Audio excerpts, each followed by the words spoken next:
to dance, taking a chance.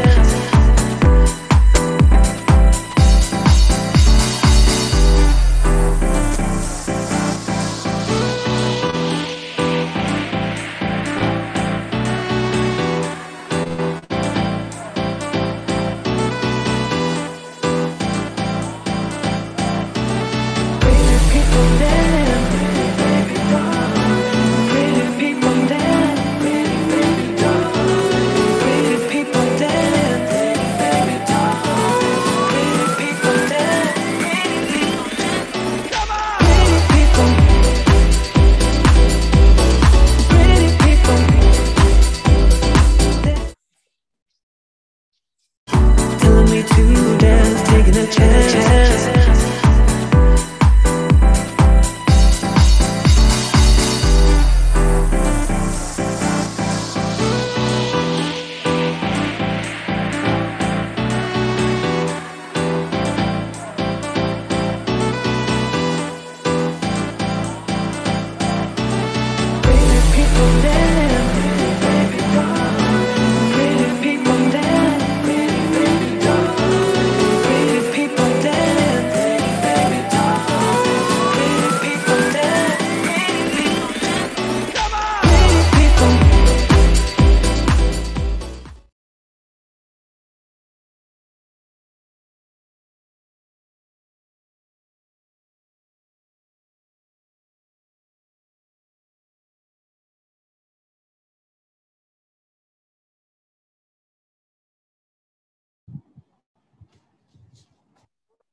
Ibu Sureni, bisa kita mulai?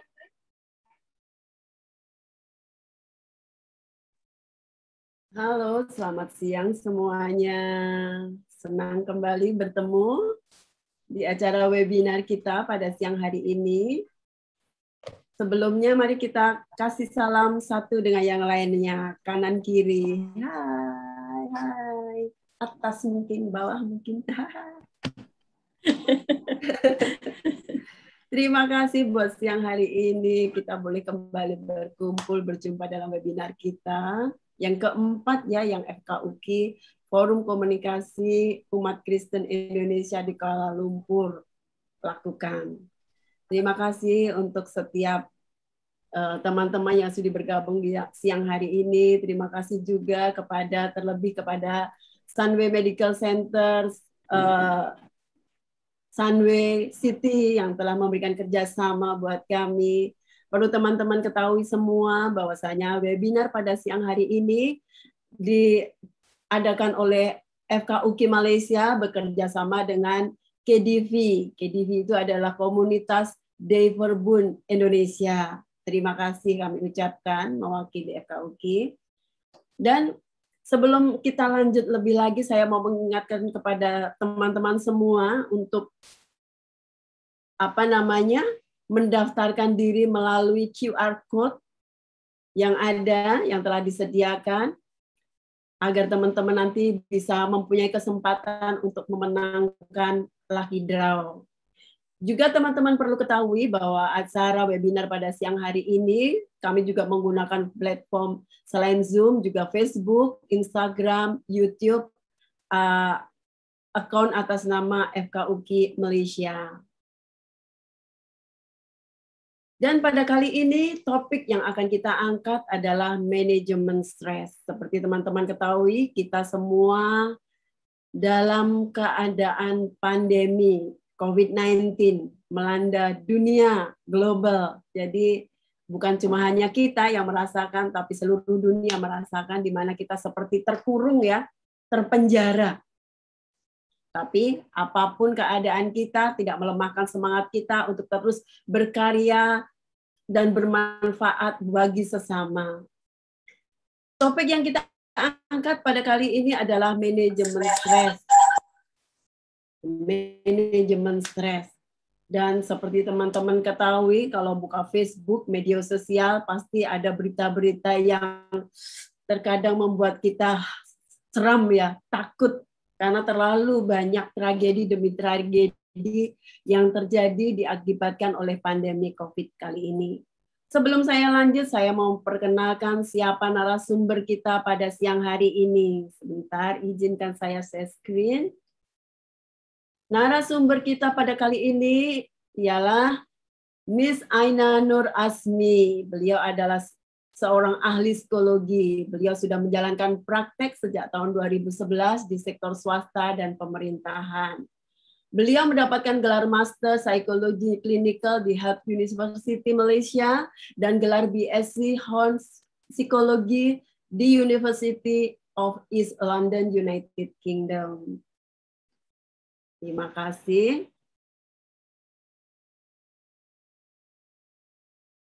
Tanpa membuang waktu, saya undang Miss Aina. Ibu Suryani, saya mulai dulu. Oh, oke. Untuk lebih lanjutnya tentang mungkin Miss Adina akan memperkenalkan Sunway Medical Center. Silakan Miss Adina.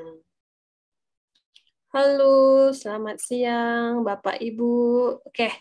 Jadi saya akan share ya tentang apa itu Rumah Sakit Sunway. Kalau Bapak Ibu di Malaysia udah tahu ya di mana terletaknya rumah sakit kita. Jadi kita mau terangkan lebih lanjut apa itu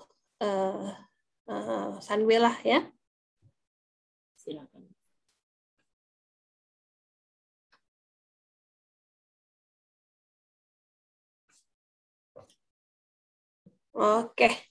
Oke, kalau Bapak Ibu lihat di sini ya, kita hari ini akan adakan webinar bersama Miss Aina ya tentang apa itu stres. Ya, kalau saya ingatkan kembali di sini untuk dapatkan lucky draw ya, medical check up harus scan the QR code ya. Jadi saya akan dapatkan list namanya itu. Jadi nanti agak gampang ya, saya mau gather all the name. Ya. Ya, ini QR code-nya ya. Kalau Bapak Ibu lihat di sini bisa scan aja ya QR code-nya. Oke, jadi kalau Bapak Ibu lihat di sini agendanya adalah hari ini saya akan ngomong tentang Sunway Group ya, apa itu Sunway Group, ya, apa itu Sunway Healthcare Group ya, apa itu Sunway Medical Center, Sunway City dan juga apa itu SOP ketika pandemi kalau mau berobat ke Malaysia. Ini untuk teman-teman yang berada di Indonesia ya. Oke. Jadi rumah sakit kita brand Sunway ini ya telah ditubuhkan pada tahun 1974 ya, dan pada tahun 1991 rumah sakit kita telah dibina ya.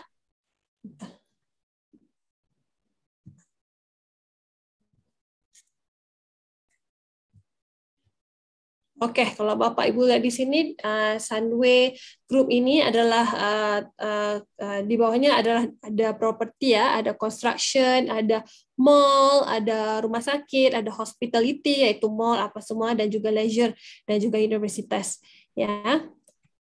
Oke, kalau di sini Bapak Ibu lihat, kalau Bapak Ibu sering ke Sunway Pyramid ya, kalau mau shopping atau apa, kita punya rumah sakit hanya terletak di belakang mall kita aja ya, hanya sekitar 1 kilometer gitu bisa sampai ya. Oke, kalau Bapak Ibu lihat di sini kita akan expand ya rumah sakit kita yaitu di Penang. Di Penang kita akan ada 2 ya, dan kita akan tambah lagi 1 rumah sakit kita di Kota Damansara ya by next year ya. Dan kita akan ada di Perak, di Kuala Lumpur ya. Kalau Bapak Ibu familiar di Sunway Velocity Mall ya, di sebelah itu kita ada rumah sakit Sunway Velocity ya, cuma 10 menit aja daripada kota Kuala Lumpur ya, daripada Bukit Bintang. Oke, di rumah sakit kita sendiri kita akan tambah lagi 2 gedung ya, akan siap pada tahun ini juga ya. Di Johor juga kita akan ada 1 ya. Oke, jadi di sini yang saya ngomong tadi ya, Sunway Velocity Medical Center ini terletak bersebelahan dengan mall Sunway Velocity Mall ya. Ini ada kurang lebih 240 bed. Ya, kita juga ada Sunway TCM Center. Ini adalah untuk tradisional dan juga complementary medicine lah ya. Dan kita juga ada Sunway Specialist Center ya di Kota Damansara. Ini adalah untuk rawat jalan aja ya. Ini bukan ada ward atau apa, ini cuma rawat jalan aja. Kita ada satu center ya di Novena Singapore ya, Undersound Medical Center. Ini hanyalah untuk health screening dan juga wellness aja ya. Dia bukan rumah sakit kayak di Malaysia. Dia cuma satu lantai untuk health screening dan juga wellness aja. Oke, di Penang juga ya. Kita akan kurang lebih 180 bed ya. Kalau di Damansara juga kita ada kurang lebih 250 bed juga. Oke, kalau Bapak Ibu lihat di sini, ini adalah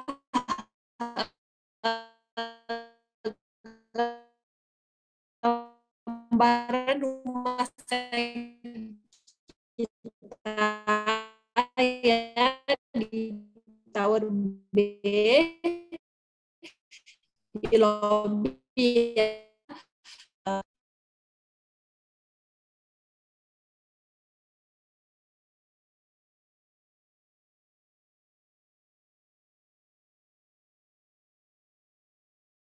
Swasta yang terbesar di Malaysia.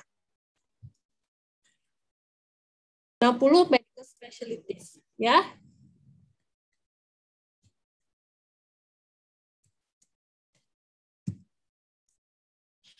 Oke, kalau Bapak Ibu lihat di sini kita ada kurang lebih 26 pusat keunggulan yang dan teramat yang populer lah ya di rumah sakit kita itu adalah untuk kanker ya, kanker dan juga radiosurgery. Kita juga ada untuk jantung ya, dan kita ada neuroscience dan juga nuclear medicine dan juga robotic surgery ya. Oke, kalau Bapak Ibu lihat di sini kita ada kurang lebih 60 specialties dan juga subspecialties. Subspecialties itu adalah kayak orto-onkologi ya. Orto-onkologi itu enggak semua rumah sakit ada. Ya, dan juga kita ada contoh kalau kita ada sakit tulang ya, kita dokter ortopedik kita itu bukan hanya khusus satu badan, dia hanya khusus untuk satu tempat. Contoh kalau dari tangan, dari jari ke bahu itu dokternya lain, subspesialisnya lain ya. Kalau untuk pediatrik juga kita ada kesemuanya lah ya, nggak ada semua rumah sakit yang ada pediatrik yang serba lengkap ya. Oke, kalau Bapak Ibu lihat di sini kita ada IORT ya. Ini adalah mesin untuk kanker payudara ya. Untuk Gamma Knife kita ada untuk kanker otak ya. Untuk TrueBeam ini adalah untuk mengobati badan ya, untuk radioterapi ya. Locomed ini untuk pesakit stroke ya. Da Vinci ini adalah untuk prostat kanker. PET-CT dan SPECT-CT ini adalah untuk deteksi kanker di badan kita, dan juga kita ada satu mesin namanya tomoterapi. Ini adalah untuk THT ya. Oke, kalau Bapak Ibu lihat di sini, ini adalah semua mesin kita yang kita ada lah ya. Oke, ini adalah the latest machine ya, dan mesin yang terbaru yang ada di rumah sakit kita, namanya itu tomoterapi. Ya, ini adalah untuk kanker THT juga ya, bisa digunakan untuk kanker THT, dan ini hanya baring aja ya. Oke, ini adalah kita punya Gamma Knife ya, di rumah sakit kita adalah yang paling terbaru ya, Lexa Gamma Knife Icon. Oke, kalau Bapak Ibu lihat di sini di otak belah kiri itu adalah nomor-nomornya, itu adalah tumornya ya. Setelah satu kali Gamma Knife ya, gambar di sebelah kanannya itu semua tumor-tumornya itu ada kecut ya, yang mengecut. Oke, ini adalah Da Vinci Robotic Surgery. Ini adalah untuk kanker prostat ya. Oke, ini adalah Makospat robotik. Ini adalah untuk ortopedik ya, untuk membuat untuk menolong untuk TKR, untuk total knee replacement ya. Oke, kalau Bapak Ibu lihat di sini kita ada kurang lebih 47.000 pasien yang datang daripada 130 negeri. Ya, kita ada pembantu dan juga staf yang bisa berbahasa Indonesia, ada yang bisa bantu dalam bahasa Arab dan juga Mandarin dan juga Jepang. Ya, jadi kalau pasien-pasien datang daripada luar negeri, kita bisa bantu. Ya. Oke, kalau Bapak Ibu lihat di sini, kita yang pertama-tamanya adalah Indonesia ya, kebanyakan datang ke rumah sakit kita ya. Oke, kalau Bapak Ibu lihat di sini kita ada kurang lebih kita punya standard single ya, kurang lebih 268 ringgit ya. Kalau premium single dan deluxe harganya kurang lebih 338 ringgit ya. Oke, jadi makanan juga adalah termasuk dengan harga kamarnya. Dan juga kalau teman-teman yang di Indonesia ya, Bapak Ibu yang berada di Indonesia, untuk pengetahuan Bapak Ibu ya, dokter fee-nya itu adalah sama, nggak kira ward-nya itu apa. Type ward-nya itu bisa berbeda, tapi harga fee-nya, obatnya semua sama ya. Oke, kalau Bapak Ibu lihat di sini di Tower C lobby itu kelihatan kita ada cafe ya. Konsepnya itu kayak bukan rumah sakit, tapi ini adalah rumah sakit kita ya. Dia seperti kayak seperti mall dan juga hotel ya. Oke, di bawah itu adalah klinik rawat jalan ya, rawat jalan di Tower B dan C lah. Oke, di Tower A ini adalah di atas ini adalah UGD ya, yang di belah kiri itu, dan di bawah itu adalah admission counter dan juga cafe-cafe kita lah ya di Tower A dan B. Oke, kalau Bapak Ibu lihat di sini kita ada kurang lebih berbagai resto ya dan juga toko. Ya, kita ada Subway, kita ada Starbucks, kita ada Coffee Bean, kita ada 2 Family Mart ya. Nggak ada rumah sakit yang ada 2 Family Mart ya di Malaysia. Dan juga kita ada 7-Eleven dan juga kita ada Florist ya. Jadi gampang kalau siapa-siapa mau lawat teman-teman ataupun keluarga bisa beli di situlah ya.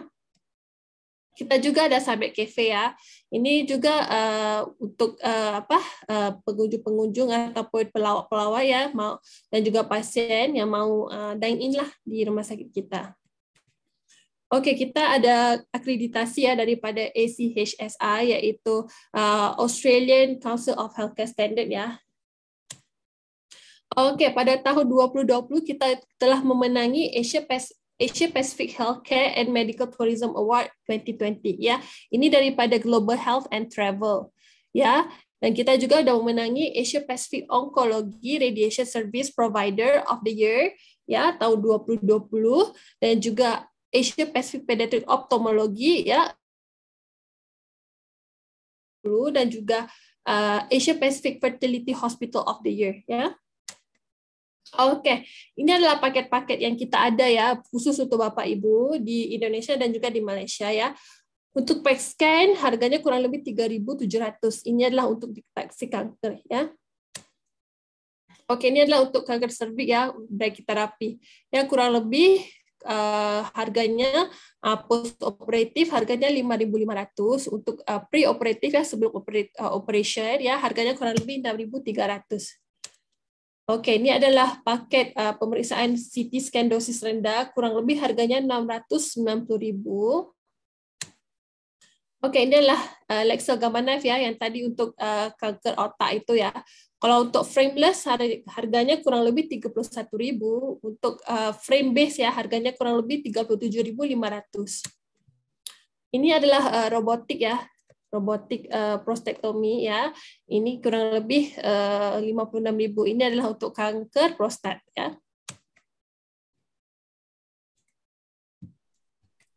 Oke, untuk total knee replacement ya, untuk penggantian lutut total harganya kalau satu lutut ya harganya kurang lebih 26.500, untuk kedua-dua lutut harganya kurang lebih 45.000 ya. Oke, kita juga ini untuk khas untuk teman-teman di Malaysia ya. Kalau Bapak Ibu ada inginkan COVID-19 recovery clinic, kita juga ada. Kita sediakan ya untuk long COVID ya. Oke, kita juga ada monitoring COVID at home packet ya untuk 10 hari. Ini adalah untuk stage 1 dan stage 2 lah ya. Kurang lebih 550.000 gitu ya. Oke, kalau Bapak Ibu lihat mau cari dokter ya, cari dokter di website kita di www.sawemedical.com ya. Jadi bisa cari dokter yang Bapak Ibu prefer lah ya. Kita juga ada Sunmed Go app ya. Ini juga bisa untuk Android dan juga iPhone user ya. Oke, kalau Bapak Ibu yang berada di Indonesia ataupun teman-teman atau keluarga Bapak Ibu yang tinggal di Malaysia yang mau datang berobat ke Malaysia, ya kita bisa terima ya pada waktu sekarang pemerintah kita masih benarkan ya pasien mau ke rumah sakit kita. Jadi report kepada kita ya. Jadi dokter bisa lihat ya medical reportnya itu bisa lanjutkan pengobatan di Malaysia atau enggak. Jadi kalau dokter bisa ya kita akan kirim application-nya itu ke MHTC ya untuk dapatkan the approval lah ya from MHTC. Oke, jadi kalau MHTC-nya itu udah approve ya, jadi Bapak Ibu harus carilah mau naik ferry atau apa semua tuh ya. Jadi harus buat harus buat tes COVID-19 di Indonesia dulu. Ya, jadi kalau setelah negatif ya, kalau positif nggak bisa masuk. Kalau negatif first swab test ya, jadi bisa naik ambulans udara, ferry sewaan ya, dan juga penerbangan sewaan ya ke Malaysia ya.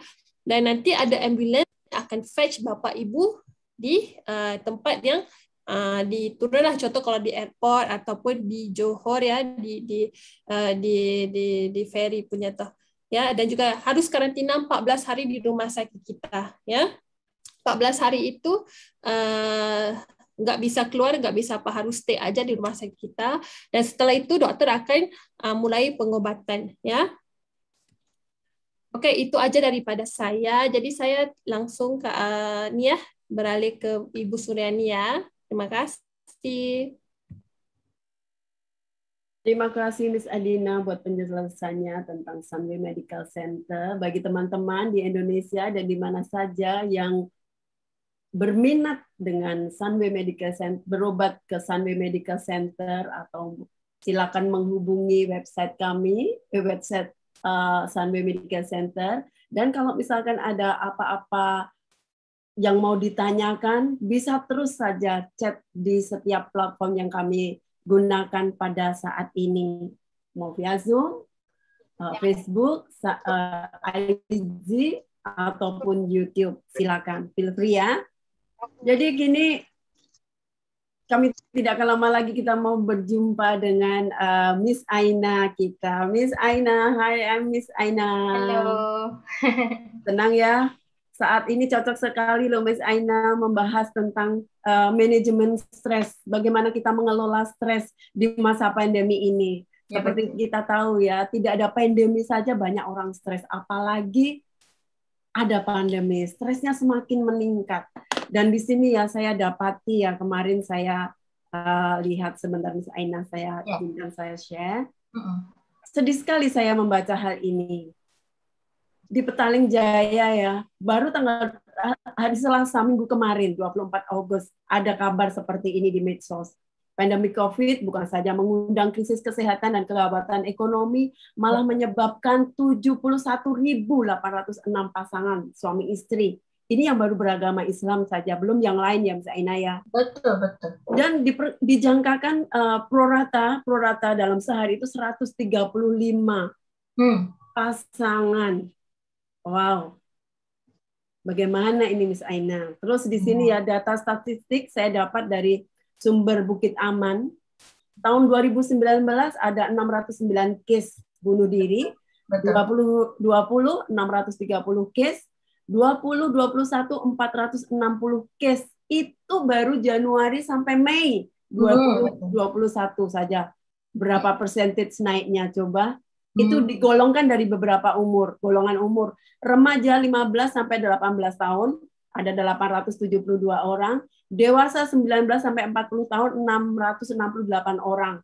Dan berdasarkan jenis kelamin, pria 281, wanita 1427. Wow. Betul. Terkadang mengerikan membaca hal seperti ini.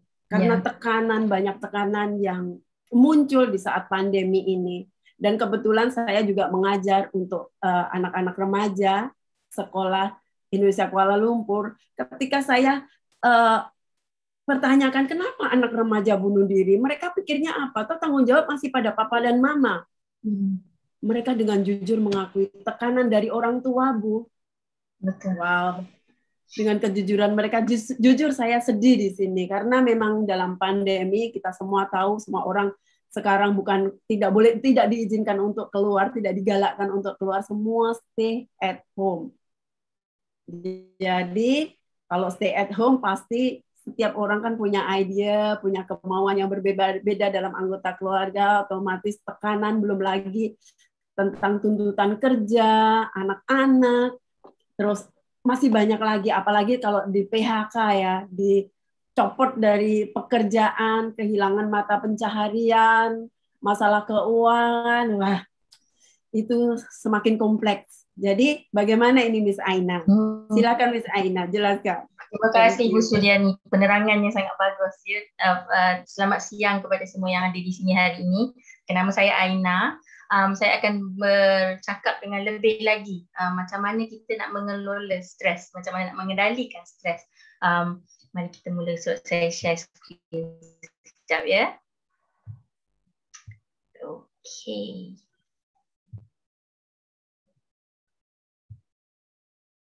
Alright, nampak clear kan?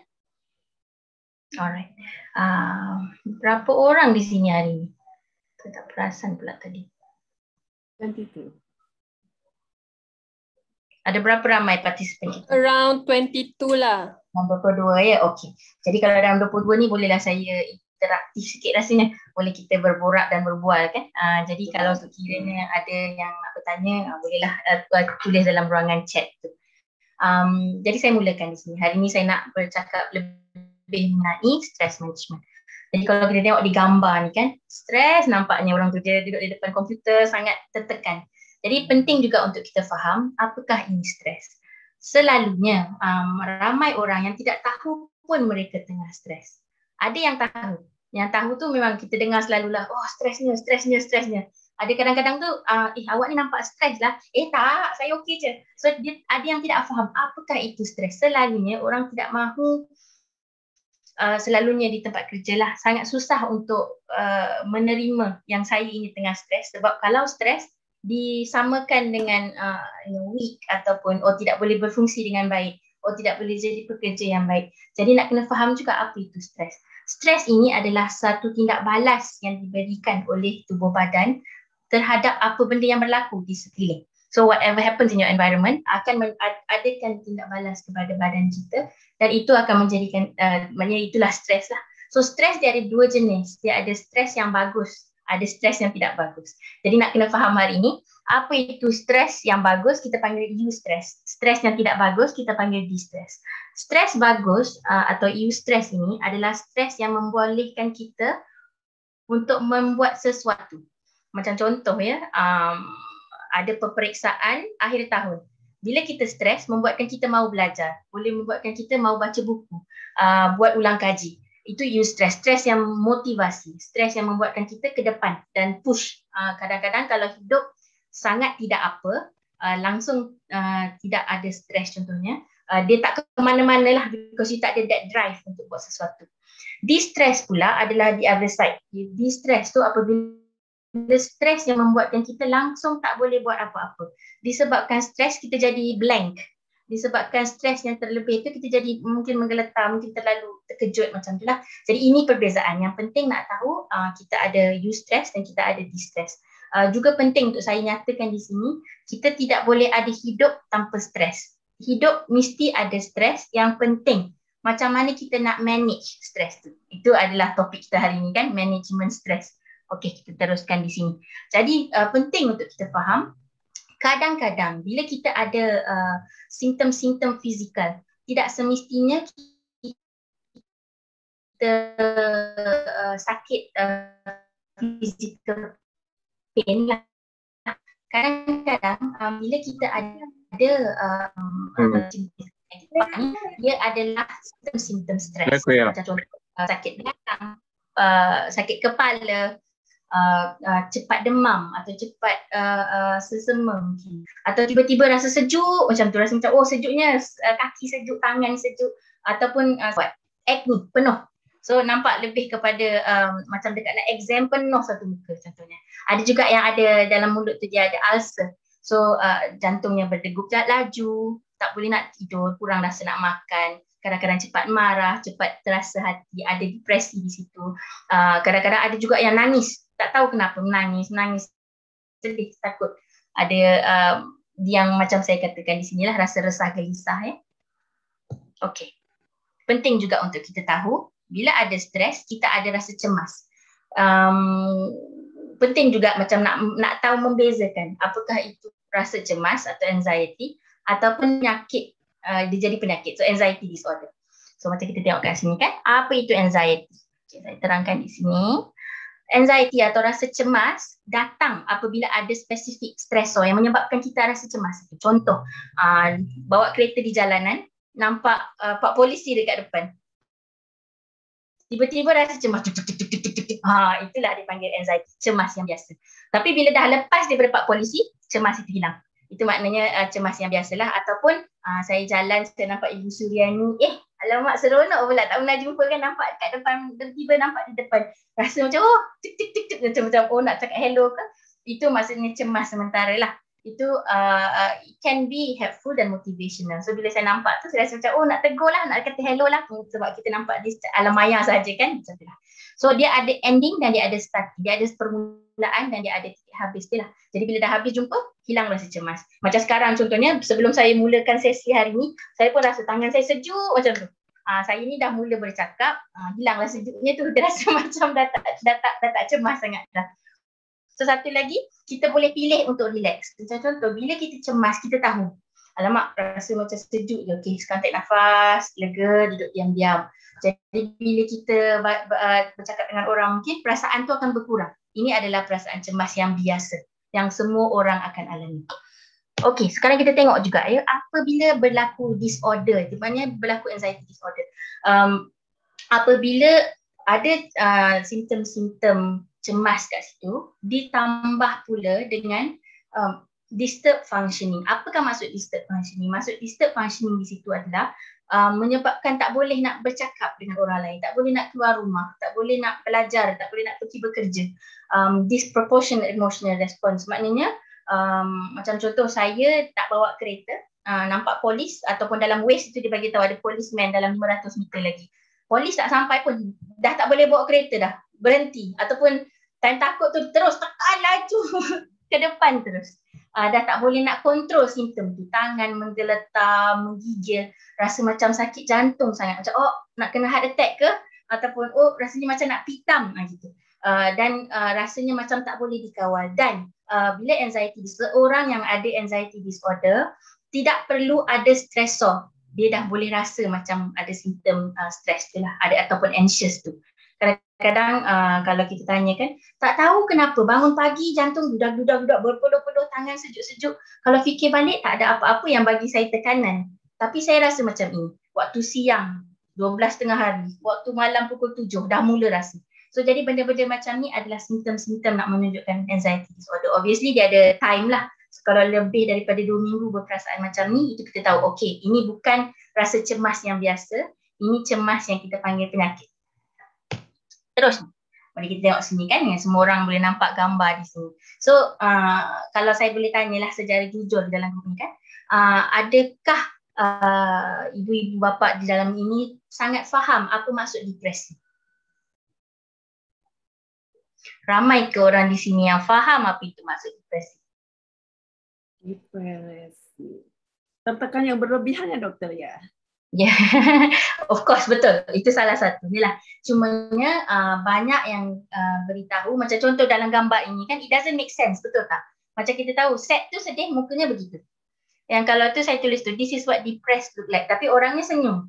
Jadi it doesn't make sense. Sebab apa yang kita faham selalunya, seseorang yang tengah depresi, selalunya murung. Dia akan sangat macam itu, sedih, selalu rasa sunyi, rasa macam mau nangis selalu kan. Tapi tak semestinya. Itulah apa tu depression. Maknanya clinical depression ni sangat kompleks. Of course, kita panggil anxiety tu cemas, yang terlebih cemas.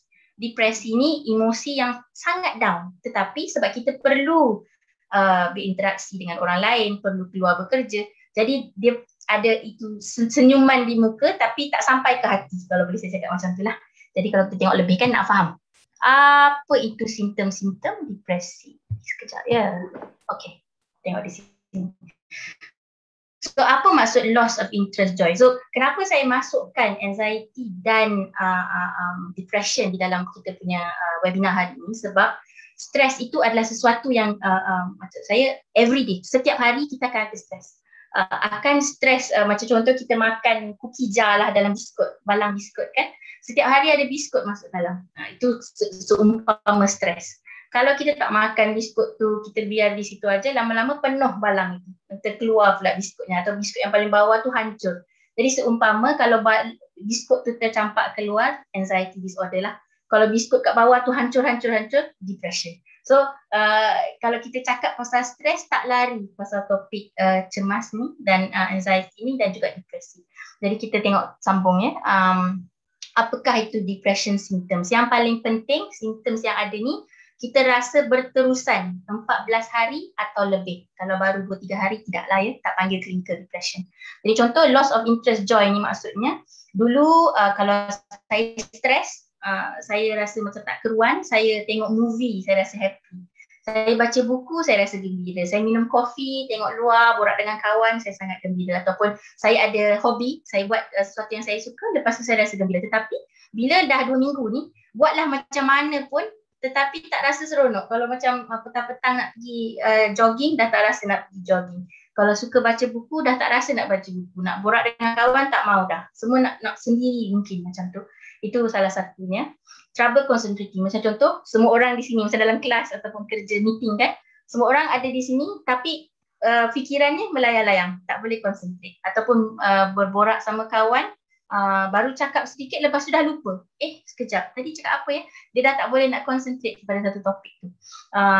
Penat, lelah ya kalau ada dalam bahasa Indonesia. Dia rasa sangat lelah, tak boleh nak bangun, tak ada energi, tidak ada semangat nak buat apa-apa pun.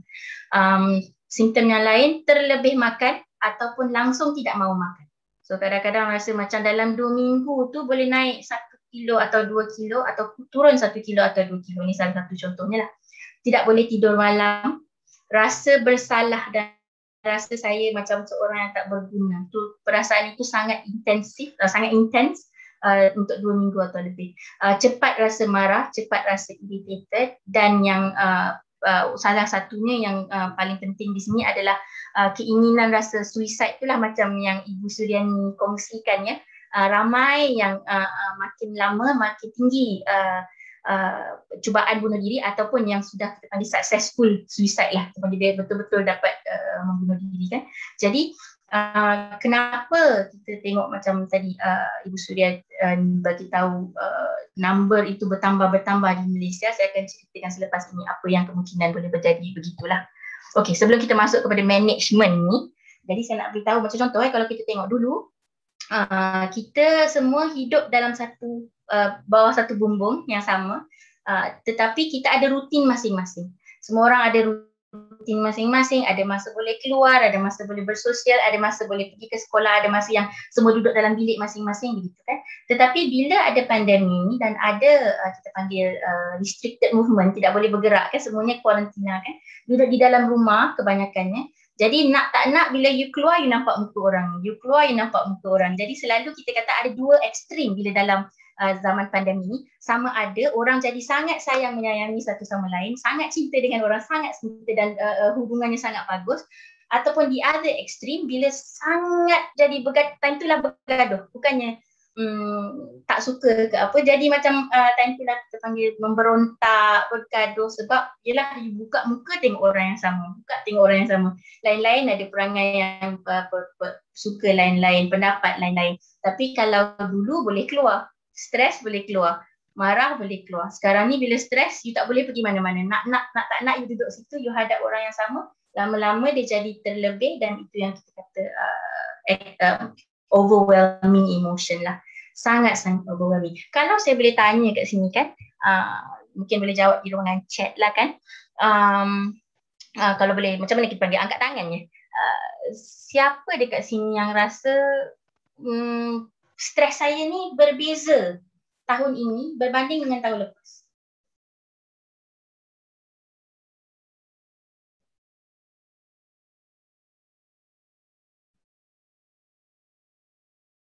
Oh, ada yang nak jawab tak agaknya? Agak-agak ni lah kan. Kalau tak selesa nak jawab tak apa. Just for yourself untuk fikirlah. Kalau kita fikir semula, adakah stres saya ini tahun ini berbeza dengan stres tahun lepas? Macam saya tengok dekat sini kan. Contohnya adakah cara nak di-stress saya akan beritahu untuk jumpa psikiatris atau psikologis. Contoh stages of stress, tidak ada stages of stress. Kita hanya tahu stress tu macam mana atau di mana. Kita panggil lah, ada mild, ada kita panggil severe. So nak tahu tu macam mana, dia ada dia punya screening tools dia. So kalau datang kepada psikologis macam saya di Sunway Medical Center, kami ada 2 orang, boleh kita buatkan kita panggil screening. So screening tu boleh dapat tahu kamu ni atau individu ini stresnya di tahap yang mana. Adakah mild stress ataupun adakah severe anxiety, depression, dia masuk dalam tu. So stress ni macam umbrella yang besar. Anxiety dan depression ni yang kecil, anak-anak di bawah. Disebabkan stres, apakah dia punya kita panggil consequence out of it lah kan. So jadi nak kena tahu juga di sini kenapa saya tanya adakah perbezaan, adakah berbeza stres tahun lepas kepada tahun ini. Ramai orang kata, oh lepas lama-lama kita dah biasa duduk di dalam rumah, kita rasa kita dah tahu macam mana nak duduk dalam rumah. Tetapi bila kita tengok balik, tahun lepas dengan tahun ini berbeza. Bila dah berpanjangan duduk dalam rumah, stres akan meningkat. Nak tak nak, stres akan meningkat dan kita boleh tengok dalam hari ke hari banyak benda yang kita buat, rasa lepas tu macam stres juga, nak buat macam mana ni? Stres juga, nak buat macam mana ni? Jadi penting, macam I think it's good that we do this webinar today untuk management stress. Jadi kita boleh juga belajar salah satu cara macam mana kita nak buat untuk manage kita punya stres, untuk mengelolakan stres kita kan. Jadi saya masukkan di sini. Okey, ada beberapa cara di sini yang saya kongsi ya. Yang pertama, kalau kita boleh tengok yang atas kiri, accept dan acknowledge. Apakah itu? Penerimaan dan kita menerima dan acknowledge perasaan yang kita ada. Selalunya saya perasanlah untuk kita community di kawasan Southeast Asia sangat sukar untuk kita accept dan acknowledge negative emotion. So kita kalau kita belajar, emosi ada 5. Gembira, happiness, joy, fear, sadness, anger dan disgust. So dalam emosi ni satu je yang kita nampak positif kan, which is joy, kegembiraan.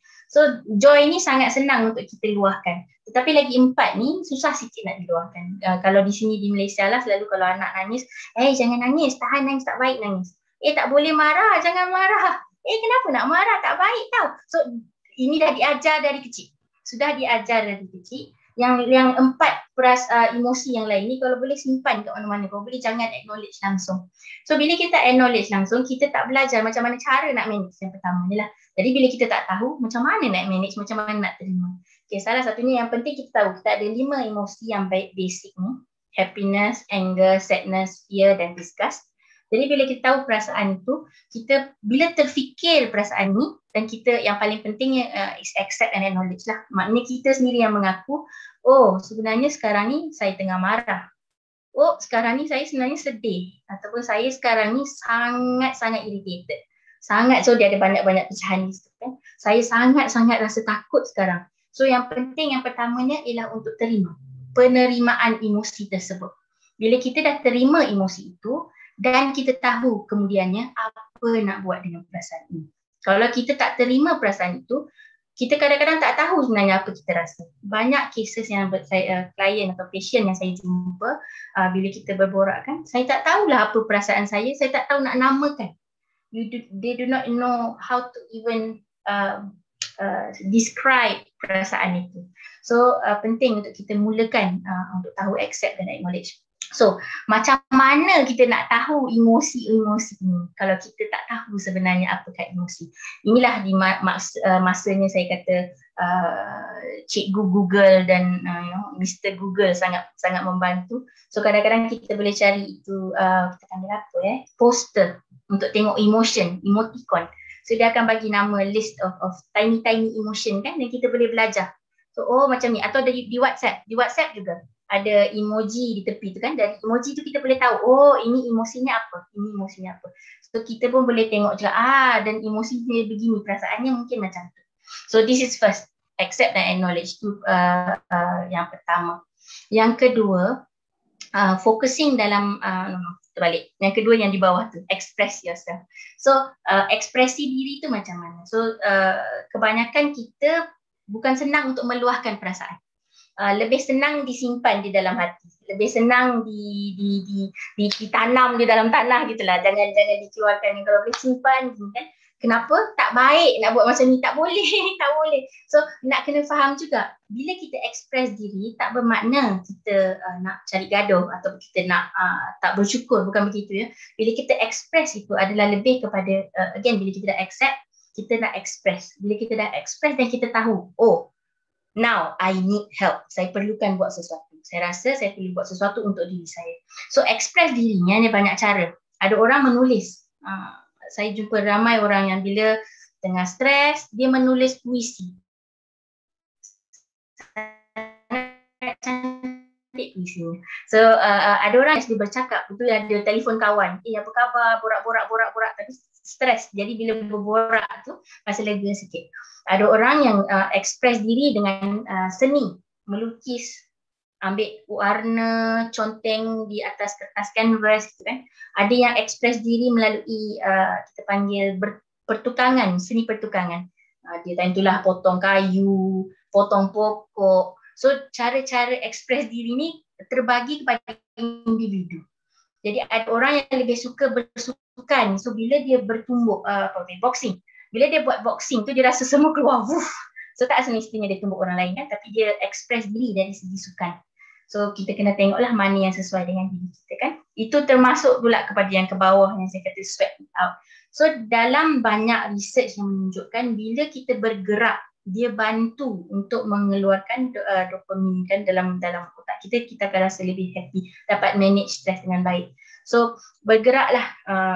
Mungkin kalau tak boleh keluar rumah, pusing keliling dalam kawasan perumahan, naik turun tangga, ataupun kalau pergi ke kerja atau pergi jumpa doktor contohnya, daripada naik lift, naik tangga. Jadi kita ada pergerakan di situ. Ataupun di rumah, kalau rumahnya apartmen, rumah tingkat 9 turun tingkat 7, naik tangga sampai tingkat 9, daripada tingkat 5 turun bawah sampai ground floor. Dia ada pergerakan sedikit daripada langsung tak ada pergerakan kan. Sekarang ni alhamdulillah boleh pergi jogging, boleh pergi outdoor activity dan keluarlah sweat it out. I think dia sangat membantu. Dan seterusnya, focus on the here and now.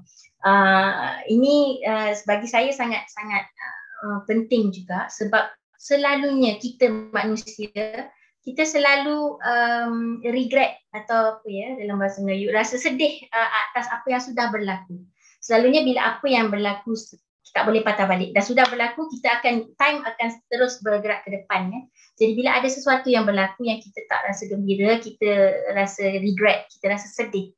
Jadi of course kita akan selalu teringat-ingat, kalaulah dulu macam ni, sekiranya dapat buat begini. Kalau tak pergi hari itu kan. So selalu kita akan teringat juga.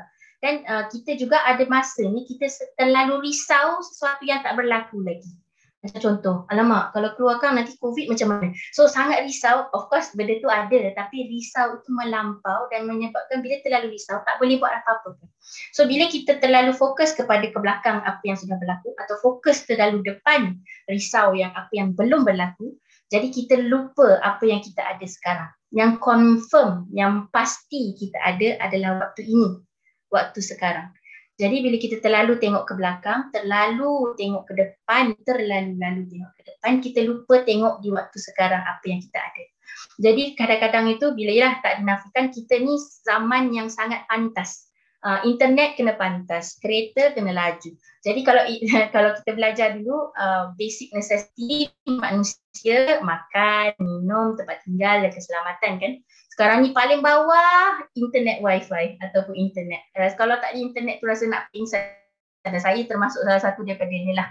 Sebab kita memerlukan internet untuk bekerja kan. Jadi maksud saya tu, jadi bila semua benda nak kena laju, kita kadang-kadang terlepas. Sekejap, sekarang ni ada apa? Itu yang penting. Kadang-kadang bila nak salah satu cara untuk management stres adalah duduk sekejap dan tengok sekarang ni apa. Macam mana cara nak fokus on the here and now. Macam contoh cuba ibu-ibu bapa boleh cuba selepas ini minum petang nanti kan lepas pukul 4, ambil kopi ke, ambil teh ke, duduk depan cermin ke, tengok dekat luar, ataupun just duduk dekat kerusi meja makan, duduk minum kopi, habiskan satu cawan dalam mungkin 5 minit macam tu, duduk dan fokus saja, tak buat apa-apa lagi. Selalunya kita ni sangat bagus multitask manusia ni. Boleh tengok TV sambil fikir anak, boleh masak sambil fikir nanti esok nak masak apa lagi, kan malam kan nak buat apa pula, dah buat kerja pagi ni kan boleh fikir tengah hari nak buat apa, malam nak buat apa. Jadi kalau boleh fokus pada sekarang. Kalau kata tengah minum air kopi, duduk minum air kopi dan buat nothing else. Duduk saja. Minum kopi, tengok keliling. Oh, mejanya, pay attention lah. Oh, meja saya ni bulat. Oh, warnanya putih. Oh, ada apa di sini. Jadi kalau pemikiran tu nak melayang keluar, bagi tahu nanti fokus ke sini, kembali ke sini. So, basically, kita panggil the art of doing nothing. The art of tidak buat apa-apa. Saya pun sangat susah. 5 minit rasa macam 1 jam. Rasa macam, berapa nak habis 5 minit. Mula-mula saya tak boleh enjoy lah, of course. Tapi lama-lama kita fikir apa buat apakah objektif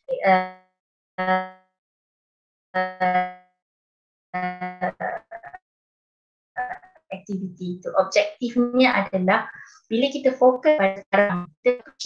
So salah satu bila kita tengok, setkan masa untuk 5 minit atau 10 minit. Duduk tengok awan. Jadi dalam 10 minit tengok awan sahaja, fokus pada awan. Nothing else. So mula-mula rasa gelisah, lama-lama you akan enjoy dan dia akan bantu untuk kurangkan stres sewaktu itu. Aktiviti ni juga adalah kita panggil shift of focus.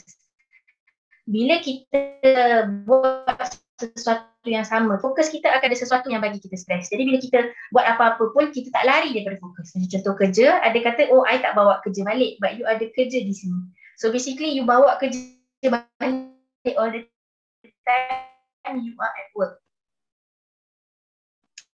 Jadi bila kita adakan sedikit masa kecil, dari 15 minit mungkin, dia macam tangga, dia macam anak tangga. Emotion dia bukan macam ni, dia bukan dia naik macam tu, bukan turun, bukan macam tu. Dia macam anak tangga. Jadi bila kita dapat ada shift of focus, dia tak naik ke atas, dia turun bawah sedikit atau dia berhenti. Jadi kita nak mengurangkan dia jadi intens, terlalu intens. So bila terlalu banyak stres yang akan ada overflow, terlalu banyak overflow, dah banyak sangat energi pakai, you akan jatuh. Jatuh tu maknanya you akan jadi masuk di depressive mode lah.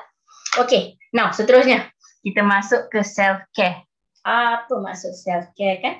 Self-care ni maksudnya penjagaan diri. Penjagaan diri tu dari segi apa? Penjagaan diri tu could be maybe yang kita faham lah selalunya, hygiene, mandi, gosok gigi, sikat rambut, manicure, pedicure, pakai baju cantik-cantik. So that's also part of self-care.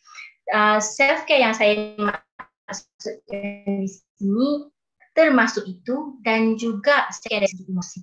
So bila masa-masa kita rasa macam sangat dia juga masa sedikit untuk self-care pada diri sendiri. Apa yang saya perasan lah selalunya kita, contoh nak ambil holiday. Saya nak ambil holiday bulan 10. Okay, sekarang ni saya kerja sampai pingsan dulu. Kerja, I'm gonna give my all sebab bulan 10 nak holiday.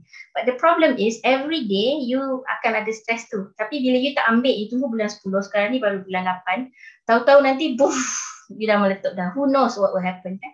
So ada recent study menunjukkan dari 2017 I think. Dia menunjukkan bila you ambil setiap hari 25 minit untuk self-care ataupun kita panggil me time, dia bantu untuk mengawal atau management emosi seseorang itu. Jadi pilihlah satu masa, try this out untuk self-care atau kita panggil me time, masa dengan diri saya sendiri. Yalah, kita selalu dengan diri kita, tak adalah tarik, bawa keluar atau masuk balik, mungkin masih tidur ya. Tapi you are always with yourself, cumanya we are never with ourselves and enjoying what we do. So berada dengan diri sendiri, buat me time, aktiviti yang kita rasa gembira. So self-care yang saya nak cakap ni is me time lah sebenarnya. So ambil masa untuk buat me time. So me time you could be Macam contoh saya suka belajar bahasa. Jadi okay, saya ambil me time untuk belajar bahasa yang baru. So, time itulah 25 minit buat something yang saya happy kan. So, jadi rasa macam gembira dapat buat ni. So kerja rumah, saya punya responsibility semua tolak tepi. Ataupun saya pilih minggu ni saya punya tema adalah saya nak main video game. So jadi saya akan main video game dalam me time saya. So ibu-ibu bapa kan cubalah ni. Kadang-kadang bila kita dah berumur dan meningkat usia, kita banyak responsibility, kita kadang-kadang lupa siapa diri saya. Macam contoh kalau saya tanya kan, sebab saya nampak Ibu Suryani punya nama je kat sini. Jadi saya tanya Ibu Suryani, kalau saya tanya Ibu Suryani kan, who are you? Can you answer me? Who are you? Kalau tak selesa nak answer, tak payah jawab lah. Cuma untuk fikir sendiri kan. Ataupun who are you Adina? Can you answer me? Who are you? So selalunya, apa yang saya dapat jawapan daripada orang bila saya tanya siapa awak, siapa anda, jawapannya adalah nama saya, umur saya jantina apa. Lepas tu macam ni. Ada lagi ke? Hobi saya, klik. Enough. That's it maksud saya lah. So who you are is something that you find out every day. Kadang-kadang kita terlalu terfikir, dulu saya suka buat macam ni, sekarang kenapa tak suka, saya ni dah berubah ke, apa masalah saya. Kadang-kadang kita tak pay attention, memang berubah, manusia berubah. Dulu mungkin you suka makan pedas, sekarang dah tak boleh makan pedas, sakit perut. So this is who you are now. Tak boleh makan pedas, lebih kepada makan lemak mungkin lah kan. So jadi makan apa panggil savory gitu. Jadi pentingnya me time ni as a part of self-care is where you start to realise siapa diri anda sekarang. I think this is very helpful.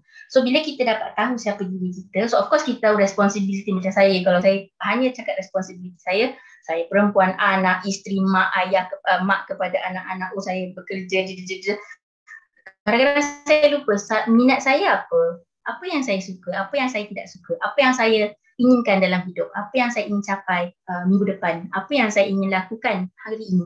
So this is part of me time and self-care. So dalam me time dan self-care, objektifnya me time dan self-care itu sebenarnya adalah kita panggil self-exploration. So buat benda yang anda suka, buat benda yang anda minat. So bila buat macam ini dalam 25 minit satu hari, you boleh again the shift of focus. So you boleh buat macam contoh you tolak tepi apa yang berlaku, bukan hilang, bukan lupakan. Tak boleh hilang, tak boleh lupakan. So you hanya letak tepi sekejap, park at the side, do whatever you need to do in terms of self-care and me time, and then go back out there. So kadang-kadang soalannya kepada saya kan, kalau saya buat macam ni bukan ke saya melupakan atau cuba lupakan atau letak tepi, nanti masalah tu datang balik. Of course, the masalah will not go away. You punya stress takkan hilang. Cumanya bila you buat macam ni, dia manage better so that you tak ada all the time 24/7 berfokus kepada masalah atau stress. Bila jadi macam ni, you boleh fikir kepada benda lain dan kadang-kadang bila otak tu lebih clear, lebih senang kita nak menguruskan sesuatu yang merisaukan kita lah contohnya. Seterusnya, eat healthy. Tak dinafikan, macam saya cakap tadi, bila kita stres, tak ada rasa nak makan pun, tak ada appetite. So bila tak ada appetite, kita sangat sibuk, fokus kepada kerja, deadline, nak buat ini, nak buat itu. Makan apa aja, apa yang ada aja. Macam tu. Apa yang ada. Tak nak makan berat, makannya mungkin jajan biskut gitu kan. Jadi tak kenyang, tak healthy. Jadi makan makanan yang healthy. Kenapa? Bila makan makanan yang healthy itu dia akan bantu untuk penghadaman, nutrisi badan. Bila kita stres, dia akan secrete gastric acid dalam perut. So bila tak makan dengan healthy, itu yang sakit perut, rasa macam sebu gitu kan. So jadi pentingnya eat healthy. Okay, apakah makanan yang bagus? Itu kena tanya dietitian lah. Saya punya part is to inform semua makan healthy lah, makan makanan yang sihat dan nutrisi. Seterusnya, kita nak kena mengelolakan kita punya pemikiran yang negatif. Pemikiran negatif yang tidak membantu, kalau saya boleh penuhkanlah di punya ayat situ. Sebab kadang-kadang pemikiran negatif ni ada membantu juga. Pemikiran negatif tu maksud saya macam contoh kalau saya pergi dekat tempat gelap, bahaya, nanti mungkin tak selamat. Itu negatif lah kan, kadang-kadang orang kata oh bersangka baik, takkan sembunyi tempat gelap tu bahaya. So kita pun kena tengok juga. So the negative thinking yang membantu tu is okay, tapi unhelpful. Ini pemikiran negatif yang tidak membantu. Macam mana kita nak manage dia? Selalunya kalau ibu-ibu bapa perasan kan, orang yang paling banyak bercakap dengan kita adalah diri kita sendiri. The person that talks a lot to you is yourself. Kita dalam di sini tak pernah diam. Selalunya akan ada suara. Bukan suara apalah, macam kita punya thoughts, kita punya pemikiran. Sepanjang saya bekerja, saya jumpa satu orang sahaja yang beritahu saya dalam kepala dia sangat sunyi. Tidak ada apa-apa dalam, tak ada perkataan. So kita selalunya secara normal, kita akan ada suara yang bercakap di sini. Diri kita lah, kita panggil inner speech, inner thought. Kita punya pemikiran dalaman yang akan bercakap. So most of the time yang bercakap tu sangat negatif, ataupun not most of the time lah. Kadang-kadang it is very negative, ataupun dia sangat merisaukan. Jadi kita kena tengok juga adakah pemikiran ini membantu atau pemikiran yang tidak membantu. Pemikiran kadang bila dah banyak kat sini dia akan berulang-ulang. Penting untuk kita catat atau catik. Of course zaman sekarang tak semua yang suka menulis atas kertas, ada yang suka dalam telefon kan. Boleh juga masukkan dalam nota atau kita panggil journal kan. Tulis pemikiran yang selalu bermain di fikiran. Kalau pemikiran itu lebih daripada 3 kali terngiang-ngiang di fikiran, maknanya dianya penting. Mesti kita ambil cakna, mesti kita ambil tahu.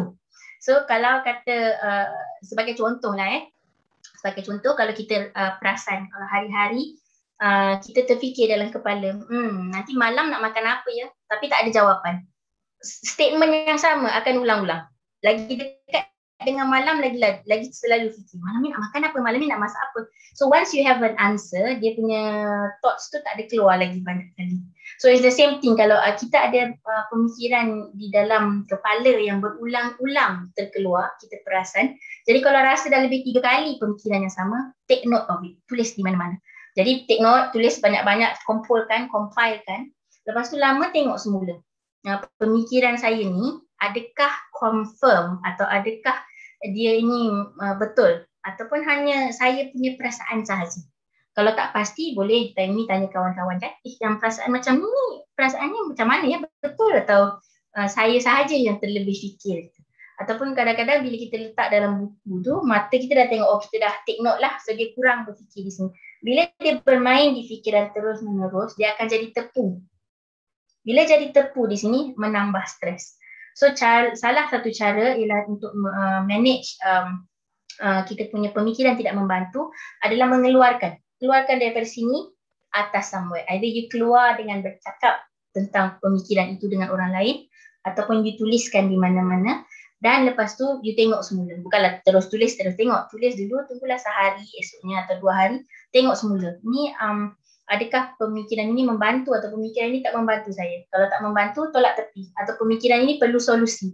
Kalau perlu solusi, cari solusinya. Kalau tak ada solusi, letak tepi dulu. Nanti cari semula. Okay, itu salah satu lagi ya. Seterusnya, ini yang kita panggil relaxation exercises. Selalunya, most of the time yang kita tahu, of course kita dengar yoga, kita panggil pilates, all this sangat membantu untuk relaxation kan. Salah satu yang paling senang yang saya nak ajar ibu-ibu bapa di sini adalah deep breathing technique. So deep breathing tu macam kita tahu macam tu kan. Jadi nak faham juga, saya nak ajar teknik yang sangat simple, yang sangat senang dibuat, boleh buat di mana-mana sambil berdiri, duduk, di luar, di dalam rumah, masa bila pun boleh. So buat sama-sama dengan saya ya. Caranya tarik nafas ikut hidung. Sampai sebanyak mana yang boleh. Tak boleh tarik nafas sudah, berhenti. Tak payah kira berapa lama. Berhenti sekejap and then keluarkan nafas ikut mulut.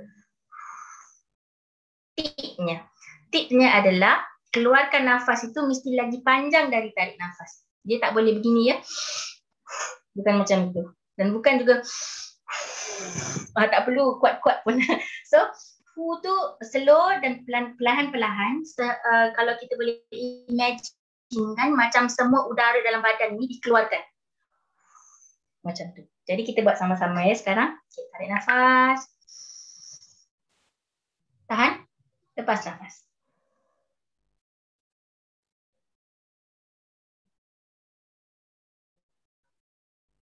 Boleh lagi sebenarnya.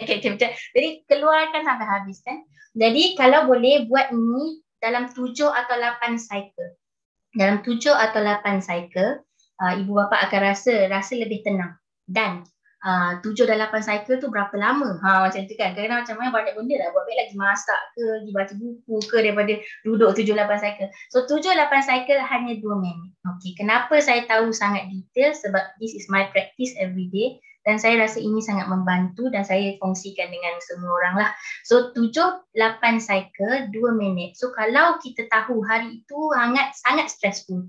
Saya ada presentation, saya ada kerja, saya ada deadline. So kalau you tahu you will have a stressful day, jadikan a point. Setiap jam, ambil masa, letak semua benda ke tepi, bernafas. Bagi tahu diri sendiri, hey, you need to breathe. Now breathe. So you know that way in a nice way lah kan. Come, let's breathe together. So tarik nafas, lepas nafas, buat 7-8 cycle dalam 2 minit dan teruskan apa aktiviti yang anda lakukan. So you can have every hour breathe or every few hours breathe. Kalau you tahu macam that day, it could be you terima berita yang tidak enak daripada kawan ke, rasa macam cemas, rasa sedih. So setiap setengah jam remind diri untuk bernafas. Kenapa penting untuk kita pay attention to our breathing? Sebab bila kita punya pernafasan ni sangat automatik ya, saya rasa tidak ada seorang pun yang setiap masa kena ingatkan diri sendiri. Tarik nafas, lepas nafas, tarik nafas, lepas nafas. You automatic response. So you boleh tidur sambil bernafas, makan dan bernafas, tengok TV dan bernafas. Itu secara automatik. So bila automatik, dia punya different breathing pattern ni akan maksud different emotion juga. Dia akan ada, kita panggil apa dia punya communication to the brain tu. Jadi bila kita punya breathing pattern bertukar, otak juga akan translate as a certain meaning. So bila kita emosi kita tak terkawal, breathing pattern juga akan berubah. Kalau kata kita tengok, masa kita tengah rehat, pernafasan kita lain. Masa kita tengah excited, pernafasan kita lain sedikit. Masa tengah marah, pernafasan juga lain. Jadi dia akan hantar message to the brain. So brain ni selalunya dia tak ada mata. So brain ni dia komputer kan. So dia just proses saja dalam sepantas kilat itu. So dia punya translation itu is kalau kata macam ini, either you lawan atau you lari, fight or flight situation. So at the same time mata kita lihat dan mata juga hantar message to the brain. So bila mata punya then brain is message translating that to maybe pernafasan macam ni cemas. Mungkin you perlu lari daripada keadaan ni, something yang bahaya pada you. Tapi mata pula hantar message, tak ada apa-apa, tak ada yang bahaya di sini, semuanya nyaman je. Jadi bila dari situ dah ada mismatch di atas kepala. Bila ada mismatch kat sini, of course dia akan lagi tambah cemas. Dah kenapa macam ini? Di sini tak ada bahaya. So dia jadi bertambah cemas, you masuk satu cycle dan dia bertambah dan bertambah. So kenapa pentingnya kita tengok pernafasan atau kita ingatkan diri kita that I am okay is by doing the deep breathing exercise. Jadi bila kita breathe atau kita pay attention kepada pernafasan kita, you are confirming to your brain that you are doing okay. Kita panggil grounding lah. Ataupun nak menunjukkan kepada kita semua that okay, I am fine. There is no danger. Tidak ada beruang di depan saya. Contohlah selalu kita kata ada beruang untuk lari. So there's no danger in front of me. I am okay. So buat deep breathing exercises, jadikan satu amalan untuk kita cubalah. Jadi bila kita buat begitu dalam 7-8 cycle 2 minit ni, kita akan rasa lebih tenang.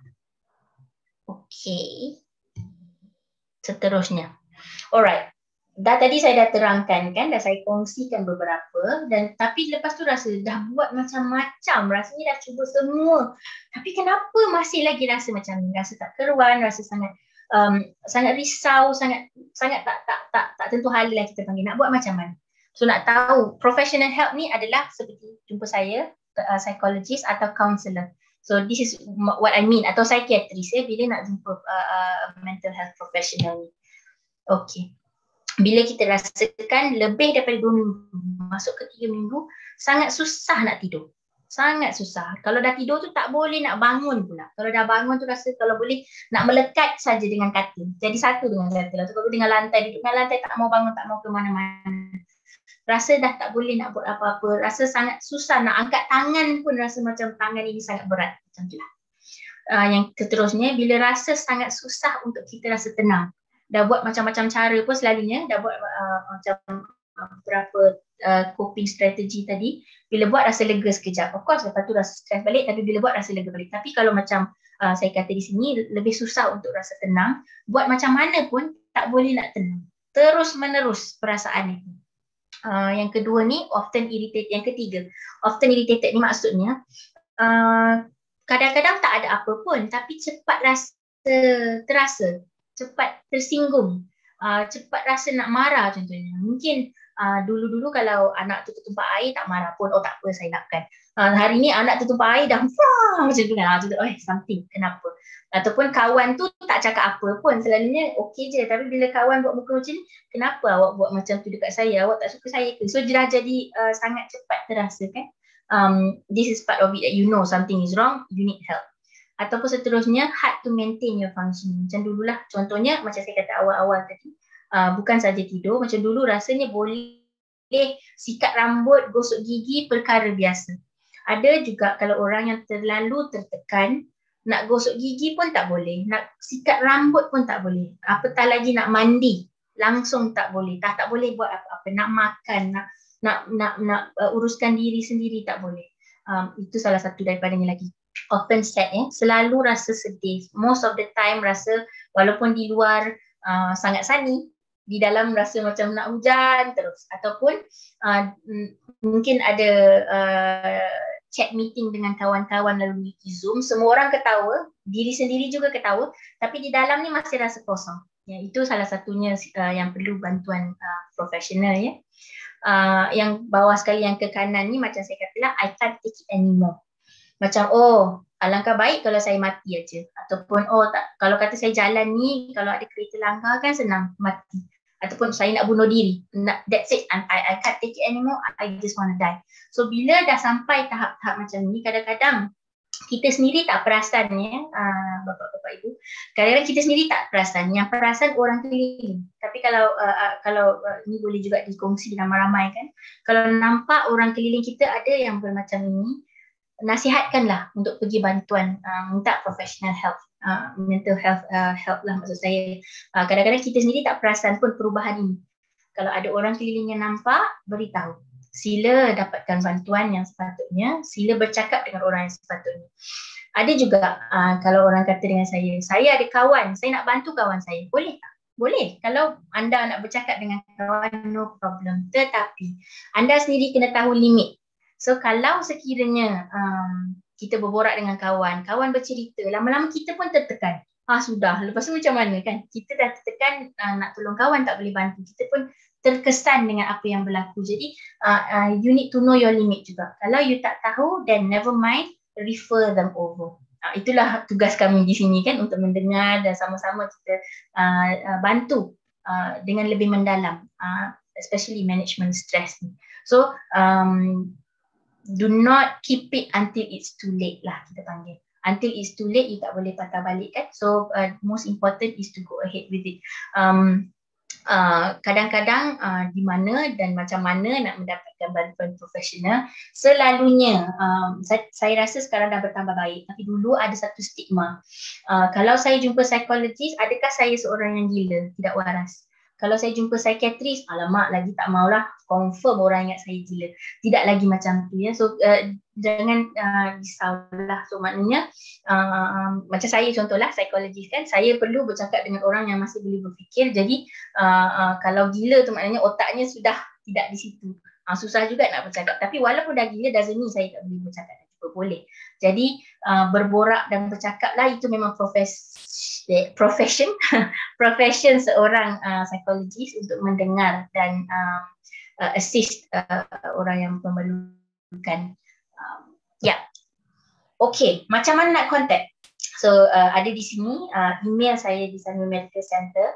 Dan phone number itu adalah phone number department. So saya dan kolik saya, dua orang clinical psychologist di Sunway Medical Center, kami dipark under speech and hearing department. Jadi kalau sekiranya ibu bapa telefon nombor ini, tiba-tiba angkat dia kata okay, speech and hearing department, terkejut pula alamak, bukan psychology department kan. So kami di bawah speech and hearing department. Jadi kalau call nombor itu boleh beritahu sahaja saya nak jumpa dengan clinical psychologist, macam mana nak appointment. Jadi staff akan bagi tahu dan bantulah.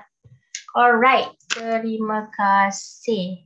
Jadi sekarang ni, dah dengar kan, saya suka habiskan awal sedikit sebab saya kalau boleh nak lebih masa berborak dengan partisipan di dalam room ini. Kalau ada soalan ke, saya paskan pada Ibu Suryani lah ya, kalau ada apa-apa soalan yang nak ditanya yang saya boleh bantu jawab.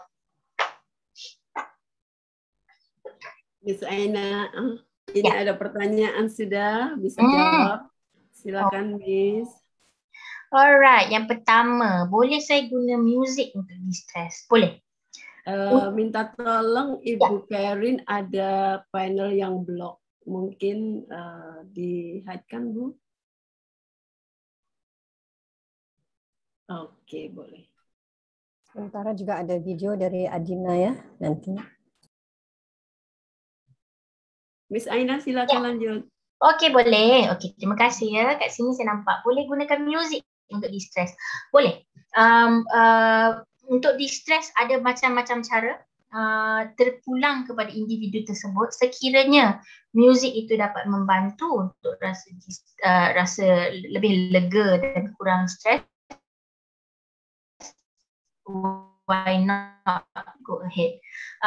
Tapi kita muzik juga boleh effect mood kan. Kalau contoh sekiranya tengah rasa sangat depres, sangat stres tu, lepas tu kita dengar putus cinta contohnya, dia akan menambahkan rasa lagi parah rasanya. Ataupun macam contoh emosinya mungkin tengah down, so dengar upbeat song mungkin. Jadi upbeat song tu kita pun rasa macam mau gerak gitu kan. Macam contoh tadi saya rasa Ibu Joyce ke yang share beginning, musiknya itu upbeat kan. Jadi bila upbeat tu kita pun rasa macam mau bergerak macam tu, rasa macam gembira. So boleh digunakan. Yang kedua, stressful is a disease. Should see psychologist or psychiatrist. Okay, ingin saya betulkan di sini, stres bukan penyakit ya. Stres adalah tindak balas body atas apa yang reaksi badan kita kepada apa yang berlaku di sekeliling. So stres bukan satu penyakit. Even feeling anxious bukan satu penyakit, itu perasaan emosi kita, ataupun feeling depressed bukan satu penyakit. Clinical depression, anxiety disorder itu akan jadi bila, macam saya terangkan tadi bila dia jadi disorder, bila dia ada time frame lebih daripada 2 minggu, perasaan yang berterusan begitu, itu dipanggil disorder. Patut jumpa psikologis atau psikiatris? Okey, boleh jumpa dua-dua. Psikiatris is medical doctor, so dia doktor perubatan dan dia bagi ubat. Tapi tak semestinya semua depression atau anxiety atau stress perlukan ubat. Boleh manage dengan talk therapy sahaja. Talk therapy psikologis lah, macam psikologis dia beri bantuan secara talk therapy. Boleh juga dua-duanya. So kalau sekiranya rasa perlu bantuan mental health provider kan, boleh jumpa psikologis dulu, jumpa kami, dan bila lebih daripada therapy session tu, kami pun boleh suggest juga kalau perlu bantuan ubat, dan kita akan refer kepada psikiatris. Okay, yang nombor 3, depression atau stress got stages. Yes, tadi saya terangkan kan, ada stage-nya. Depression, anxiety, stress, dia ada stage di situ, mild ataupun dia ada severe. So nak tahu ni, macam contohlah kalau nak buat sendiri pun boleh sebenarnya. Di internet ada banyak. So kalau Bapak tengok di internet, Google DASS contohnya, DASS 21, so dia ada 21 soalan, boleh jawab, dia macam screening test. So bila jawab dan tengok dan dapat jawapan, dapat kita tengok answer di situ, dan daripada situ boleh nampak, saya ni stresnya macam mana, anxiety ni macam mana, depression ni macam mana. So dari situ kalau kata severe semuanya, masa untuk pergi jumpa mental health professional lah. Okay. Tapi bukan specifically stages 1, 2, 3, 4, 5 ya. So dia ada stage dia lain-lain. So nak rasa macam mana tu, you will know the difference. So contohnya kalau kata stress tapi masih boleh berfungsi, stres tapi masih boleh lagi kita panggil apa mengatasi atau manage stress itu, so obviously it's mild. Tapi dia jadi severe ataupun dia jadi moderate jadi bila macam mula kita nampak kerja dah terganggu, itu dah jadi mula moderate. Dia jadi severe tu jadi macam daily functioning terganggu, social pun terganggu, kita panggil interrelation kan, social in terms of work, in terms of personal, and your interrelationship dengan other people terganggu terlalu sangat, dia akan jadi severe lah, of course. Today lifestyle spend most of the time on lots of time on gadget, games, media, social can be one of the factor of stress. Betul.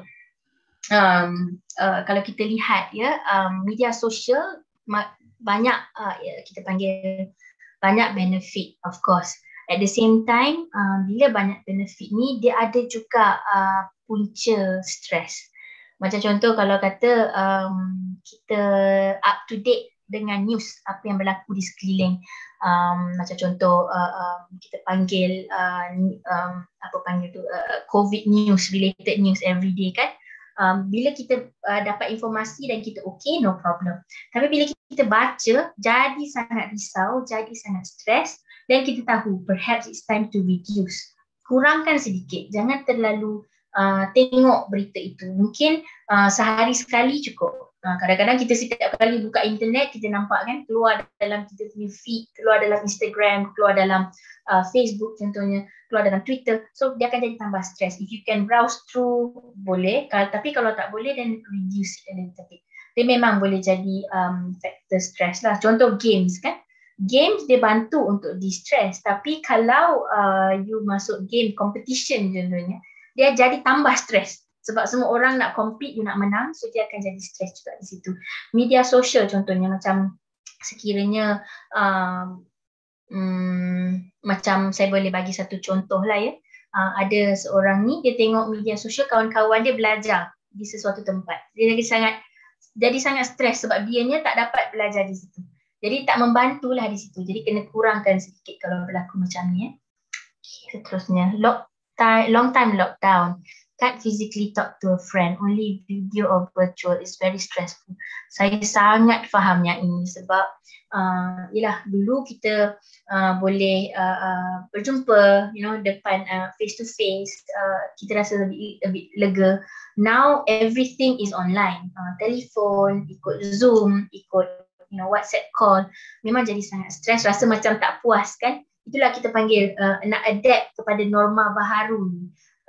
I think yang paling penting untuk kita tahu adalah COVID ni mungkin ada lama di dunia, tak nampak macam dia nak hilang beberapa. Jadi norma baru kita adapt ni rasa mungkin tak berapa selesa, tak berapa seronok, tapi rather than nothing at all, at least you ada something. Macam contoh kan, sekiranya ada pelajar nak baca buku, tak motivasi nak belajar. Because before you boleh belajar dalam study group, but now you can't. So rasa macam tak ada motivasi. So what you can try is, I've seen this before, dia ada virtual room macam Zoom ni, where everybody comes in, dia jadi macam study room. So you rasa macam you bercakap atau you rasa macam you belajar lah juga dengan kawan-kawan. Then rather than nothing kan. Ataupun ada juga yang selalu pergi makan dengan kawan-kawan for lunch, for tea gitu kan. Tapi tak boleh nak keluar. So what you can do, ibu-ibu, you have like a lunch date with your friends. So semua orang bawa makanan masing-masing, dan you duduk depan komputer dan makan. You feel as if you're eating with your friend.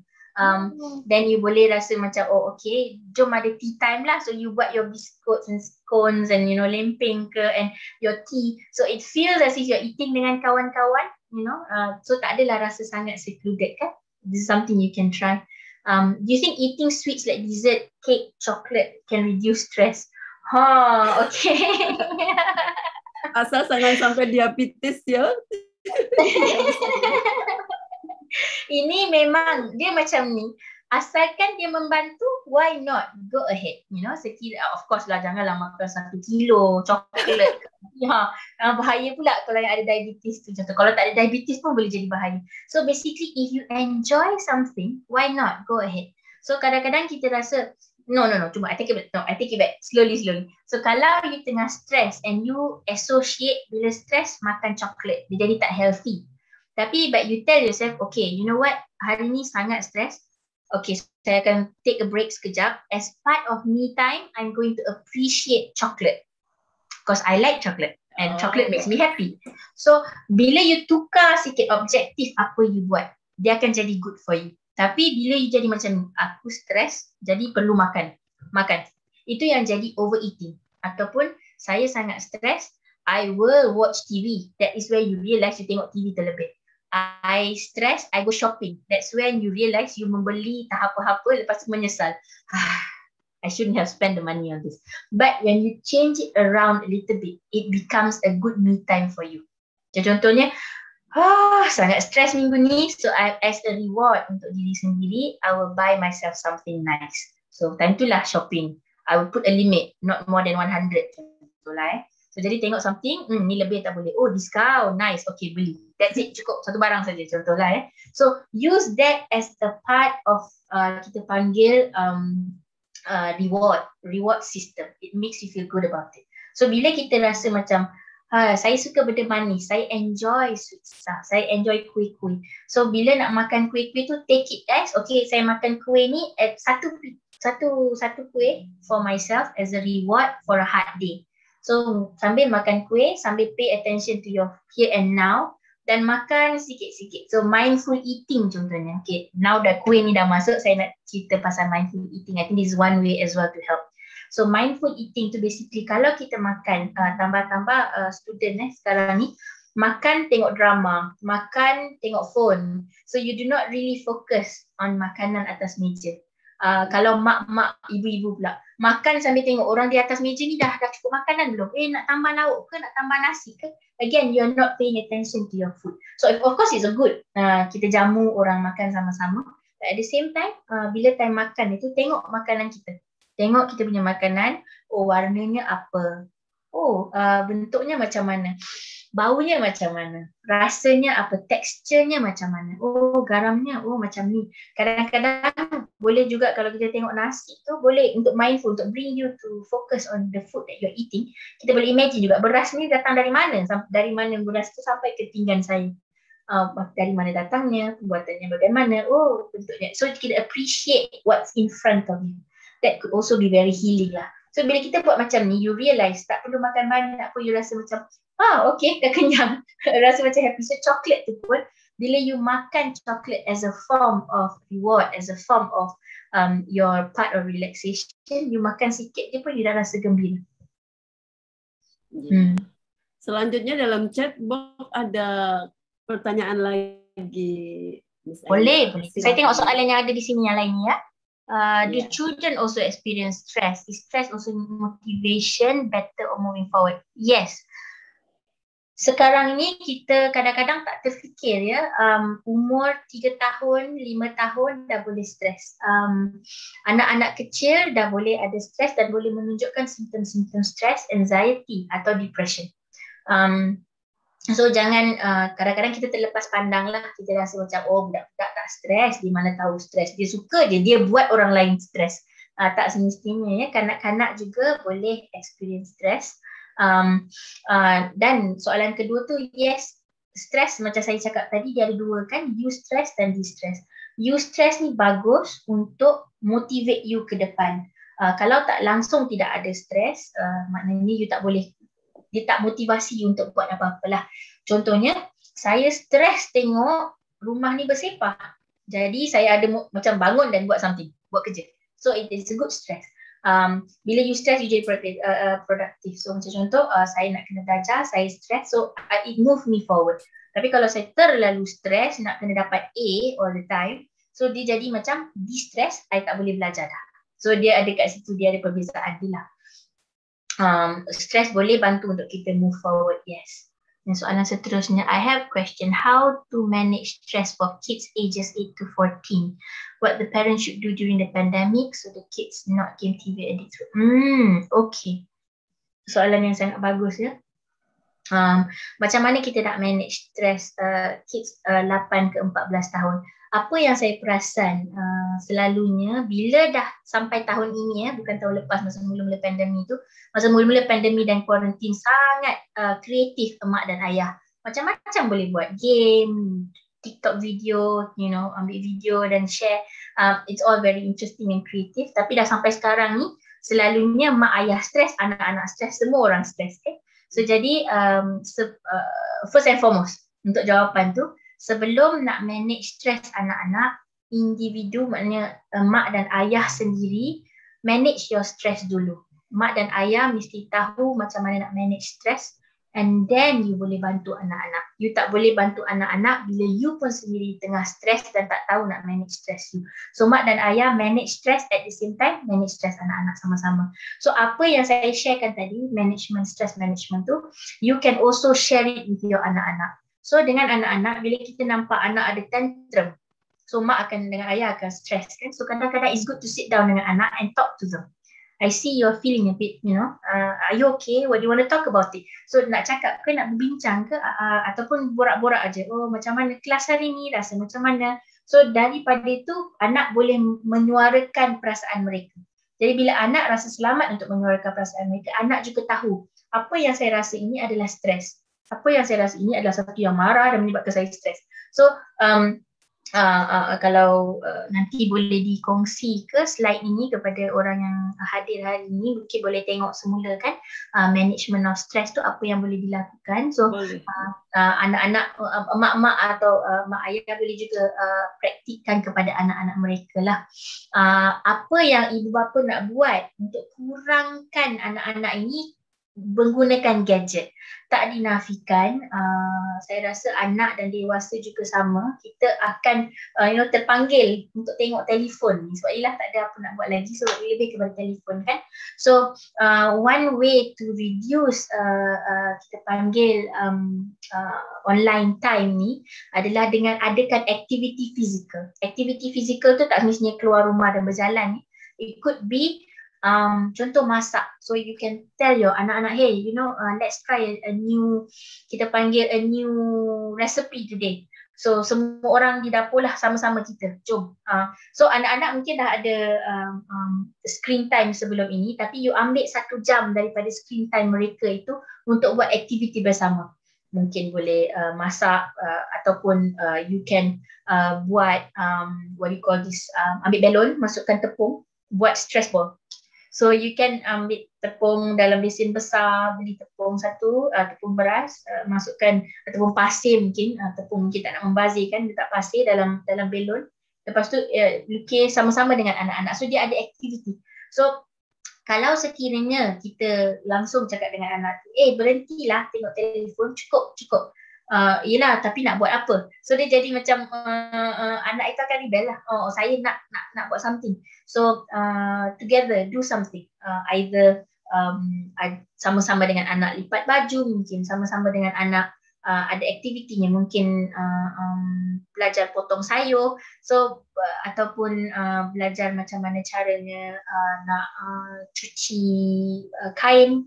So benda-benda macam ni buat sama, ataupun main bubble. So benda-benda macam ni buat sama-sama. Kadang-kadang kita rasa macam, kalau buat dengan anak nanti bersepah pula rumah. Tak apa, sama-sama kemas. So the more kita ada aktiviti fizikal, the more kita akan kurangkan perlu untuk tengok telefon. Salah satu daripadanya adalah untuk ada family time. I like it just now. I think mungkin bukan semua orang yang ada tadi kan. You ada prayer time. So you can have your prayer circle. So you can have like, once a day ke, you sit down together. You reflect on your day, talk about nice things, and just to have like a social time where, okay, now the rules are telefon tepi, gadget tepi, we're just going to communicate with each other. Lepas setengah jam, okay, habis dah, you go about your day. After 1 hour, you go about your new activity. So this is also very good. So planning tu tak perlu buat something besar, tapi adakan lebih aktiviti where you ada interaksi dengan one another. So bila ada interaksi tu, dia kurang sedikit lah keperluannya untuk tengok gadget. Terusnya ya, saya rasa di sini pentingnya untuk memiliki hobi baru ya. Ya, betul. Sangat betul. Tepat. Memang ada kena cari community hobby. I like that word. Community hobby. Thank you very much. Saya pun tak terfikir this word. So community hobby, yes, betul. So what are community hobbies? Ada banyak ya. Bapa boleh tengok dalam again, this is where Google comes in handy. So boleh search what are activities to do with the family, community hobbies that you can do at home. So ada banyak benda di sini yang kita boleh buat bersama.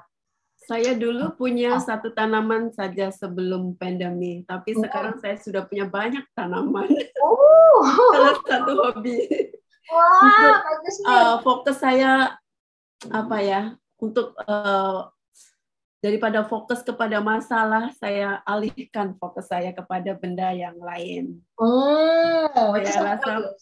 apalagi yang punya anak-anak kecil harus lebih more kreatif Betul, untuk menciptakan. betul.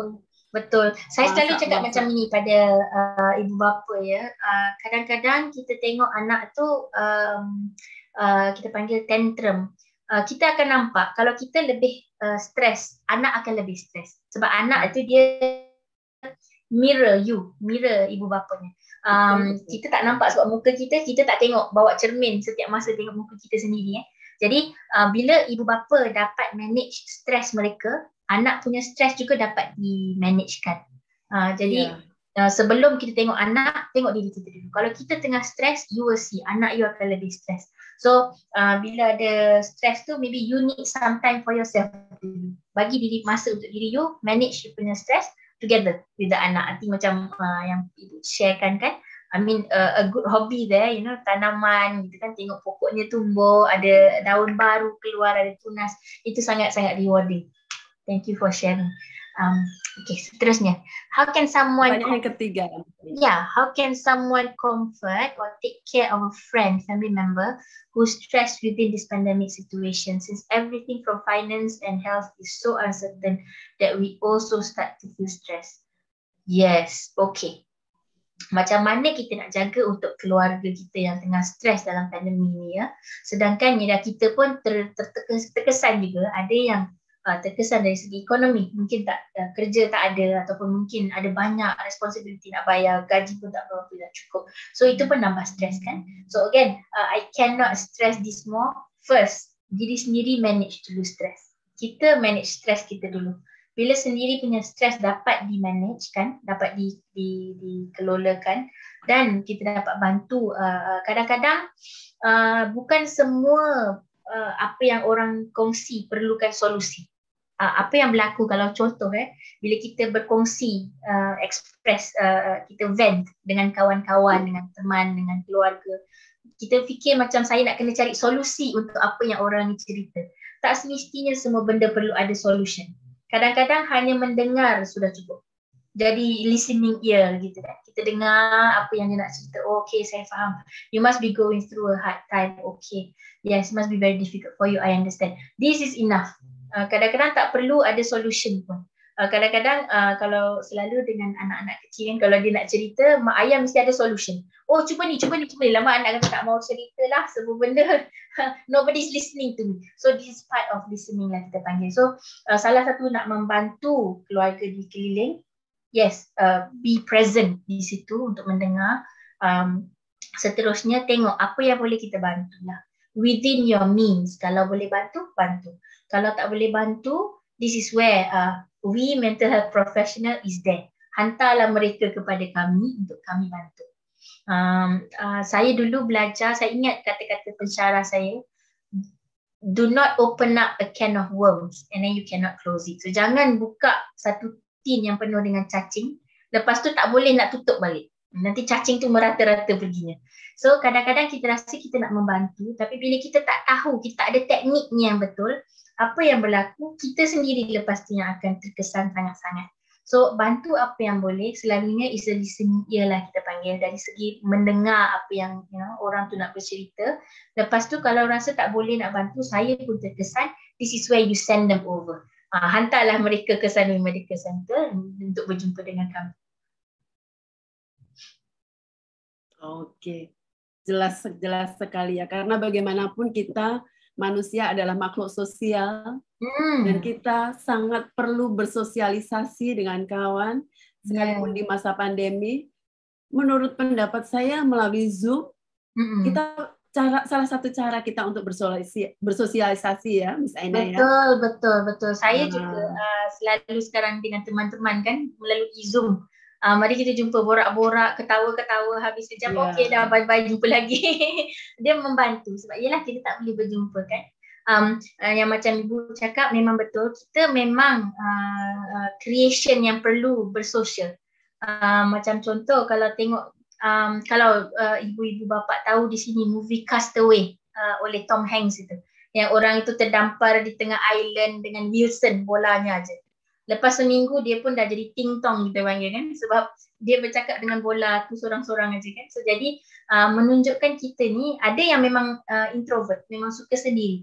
Tetapi ada yang yang suka bergaul dengan orang, walaupun introvert kita perlu bergaul dengan orang juga kan. Jadi kadang-kadang kita tak mau cerita benda yang sedih ni sebab selalunya saya tak mahu membebankan orang lain. I do not want to burden other people pun ada problem. I don't want to share. So this is where community comes in. So kita di sini bantu membantu.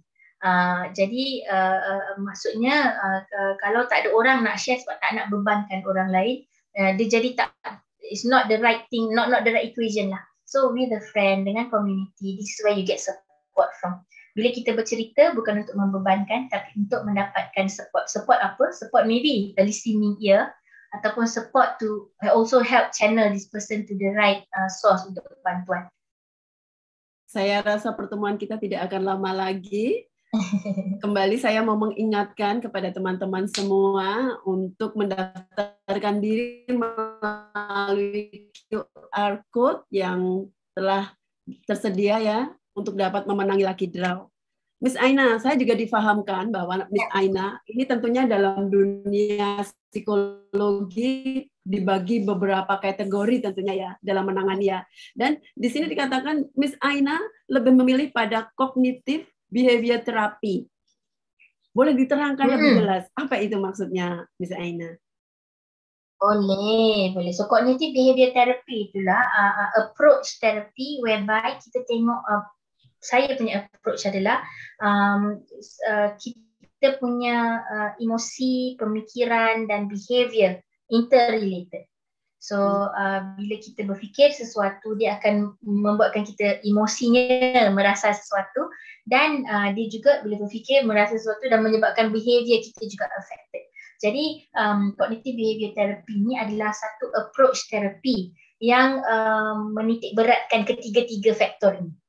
Dan tiga-tiga faktor ni dalam sesi terapi tu kita akan bincang macam mana untuk kita mengelolakan ketiga-tiga ini, jadi kita dapat menyelesaikan masalah yang kita alami. Macam itulah. Jadi kadang-kadang juga orang tanya, adakah psikologis boleh memberitahu saya solusi untuk saya punya masalah?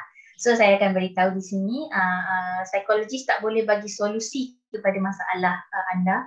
Kami boleh sama-sama bekerjasama dengan klien yang datang di dalam sesi untuk mencari solusi. Tapi we don't give a solution, kita work with the client together. Wow. So macam contoh naik kereta kan, individu itu driver, psikologis co-driver. Kita tolong bantu, kalau sekiranya ngantuk kita kata bangun, rehat dulu, ataupun drive laju sangat ni, berhenti sekejap, ataupun ini direction ni sudah silap, terus lagi gitulah. So jadi ini fungsi psikologis. Wah, sudah panjang lebar Miss Aina jelaskan. Saya rasa teman-teman di sini semua juga mengerti ya. Kalau tidak mengerti nanti bisa putar balik melalui YouTube, boleh tengok. Mungkin masih ada pertanyaan dari teman-teman di sini, silakan. Boleh. Kalau tidak ada, saya minta tolong Miss Adina untuk putarkan video Sunway Medical Center, silakan. Sunway Medical Center, kami selalu siap untuk apa yang harus dilakukan hari ini. Apapun yang datang melalui pintu itu, kami selalu ada dan siap dalam sekejap. Karena apabila Anda bersama kami, yakinlah bahwa Anda berada di tangan yang tepat. Tidak terhitung pasien yang kami rawat setiap hari oleh para ahli terbaik di negara ini. Di antara mereka adalah pemimpin dari spesialis masing-masing. Langkah pertama menuju pemulihan selalu yang paling sulit untuk dilakukan. Namun kami akan berada di sana di setiap langkahnya. Sunway Medical Center dilengkapi dengan teknologi medis paling canggih di negara ini. Memberikan prosedur medis dari para ahli, mulai dari perawatan kanker hingga berbagai operasi umum dengan pendekatan minimal invasif. Menghapus akar masalah kesehatan Anda segera dengan presisi dan efektivitas.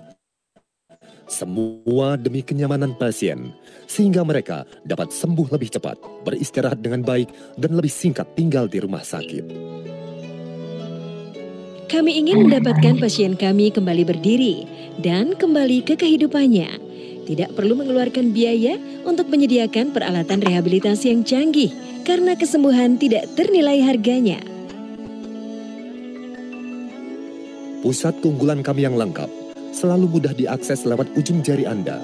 Setiap unit diperlengkapi untuk memenuhi setiap kebutuhan spesifik Anda, memberikan mereka perawatan primer terbaik yang kami tawarkan. Sunway Medical Center juga merupakan bagian integral dari kota pintar yang terus berkembang, mendapatkan pengalaman yang berbeda.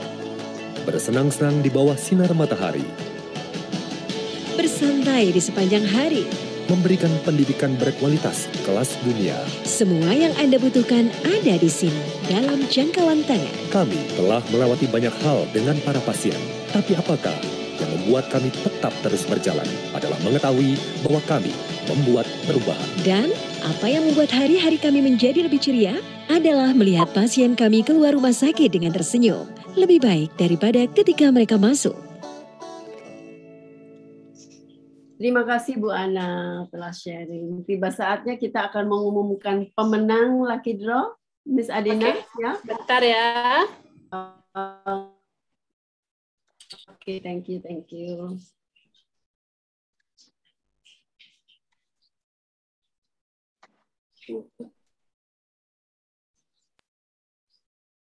Bentar ya.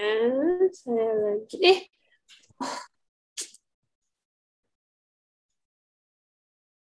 Tadi udah. Oke. Bentar ya.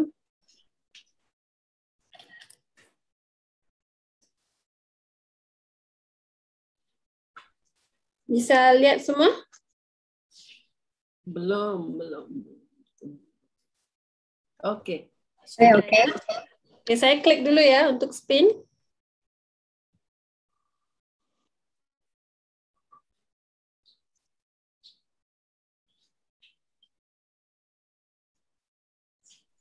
Ya, siap-siap yang pemenang. Ada yang join nggak yang ini? Vincentia? Yes, Bu Vivian. Ibu Vivian. Aduh, you got it again, huh? Second time, loh. Second time. I'm jealous. Second time, how come, Laki-laki. Oke, saya start last ya. My name is Daryl. Matthew. My name is Yes, Daryl. your name is there. It's Sister Joyce. Okay, good. Right. Ada berapa pemenang ya Miss Adina? 2. Ada 2 saja. Oke, 2 saja. Harus ada yang di Ada nggak? Di Tan Hoi Keng nggak ada ya? Ada nggak? Tan Hoi Ki, tak ada. brother. Ada. Oke, kita remove ya. Oh, sudah pergi.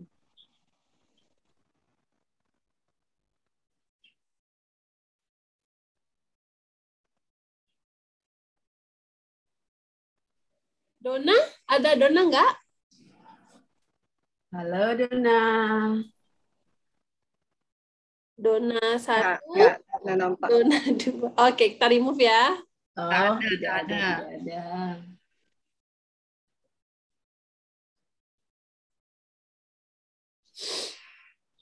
Sis Vivian, so lucky ya. Second time. Ryan Robert? Ada nggak? Tak ada. Juga nggak ada. Oke, kita remove. Going once, twice, no. I look at the participants. I open the names. Ya. Wah. Thank you, Sister Joyce.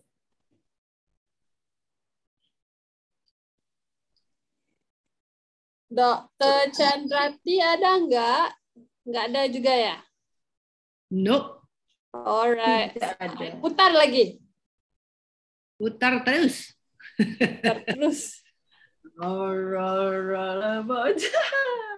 Ayo, siapa yang dapat? Damar. Ada Damar nggak?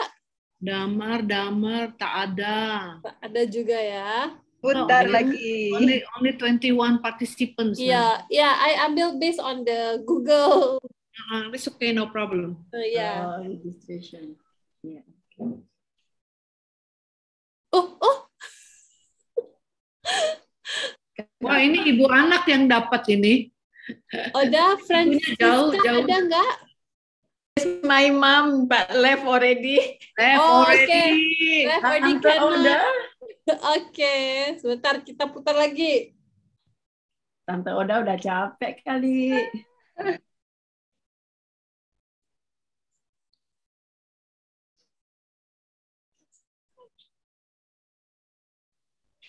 Ada nggak Albertus Iwan Hendata?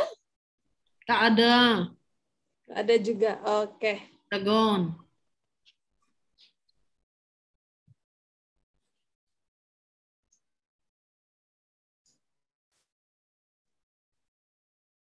Patricia. Congratulations, Pat. Sure. Tempat saya belum. Oke, jadi ada itu juga aja. ya. Oke, congratulations Bu Patricia, Bu Patricia. Itu aja for today. 2 pemenang ya. Oke, terima kasih semuanya. Mungkin sebelum kita berpisah satu dengan yang lain, kita mau ambil foto dulu. Yes, please. Bu Vivian, silakan. Nih, Bapak-bapak mau keluar. Saya minta semua partisipan boleh di videonya. Please. Sebentar. Hashikin ini saya guna laptopnya jadi nggak perlu. Oke. Alright. Smile. 1, 2, 3. Sambil medical. Kali lagi. 1, 2, 3. Satu lagi. 1, 2, 3. Oke. Oke, terima kasih semuanya. Dadah. Terima Alright, terima kasih ya. Miss Aina, Miss Aidina. Bye-bye. See you. Thank you, Sambil Medical Center. Makasih ya Miss Aina, sangat Sana, banget. thank you. Bye. Miss Aina, Miss Adina. Thank you, Miss Aina. Bye-bye. Thank you.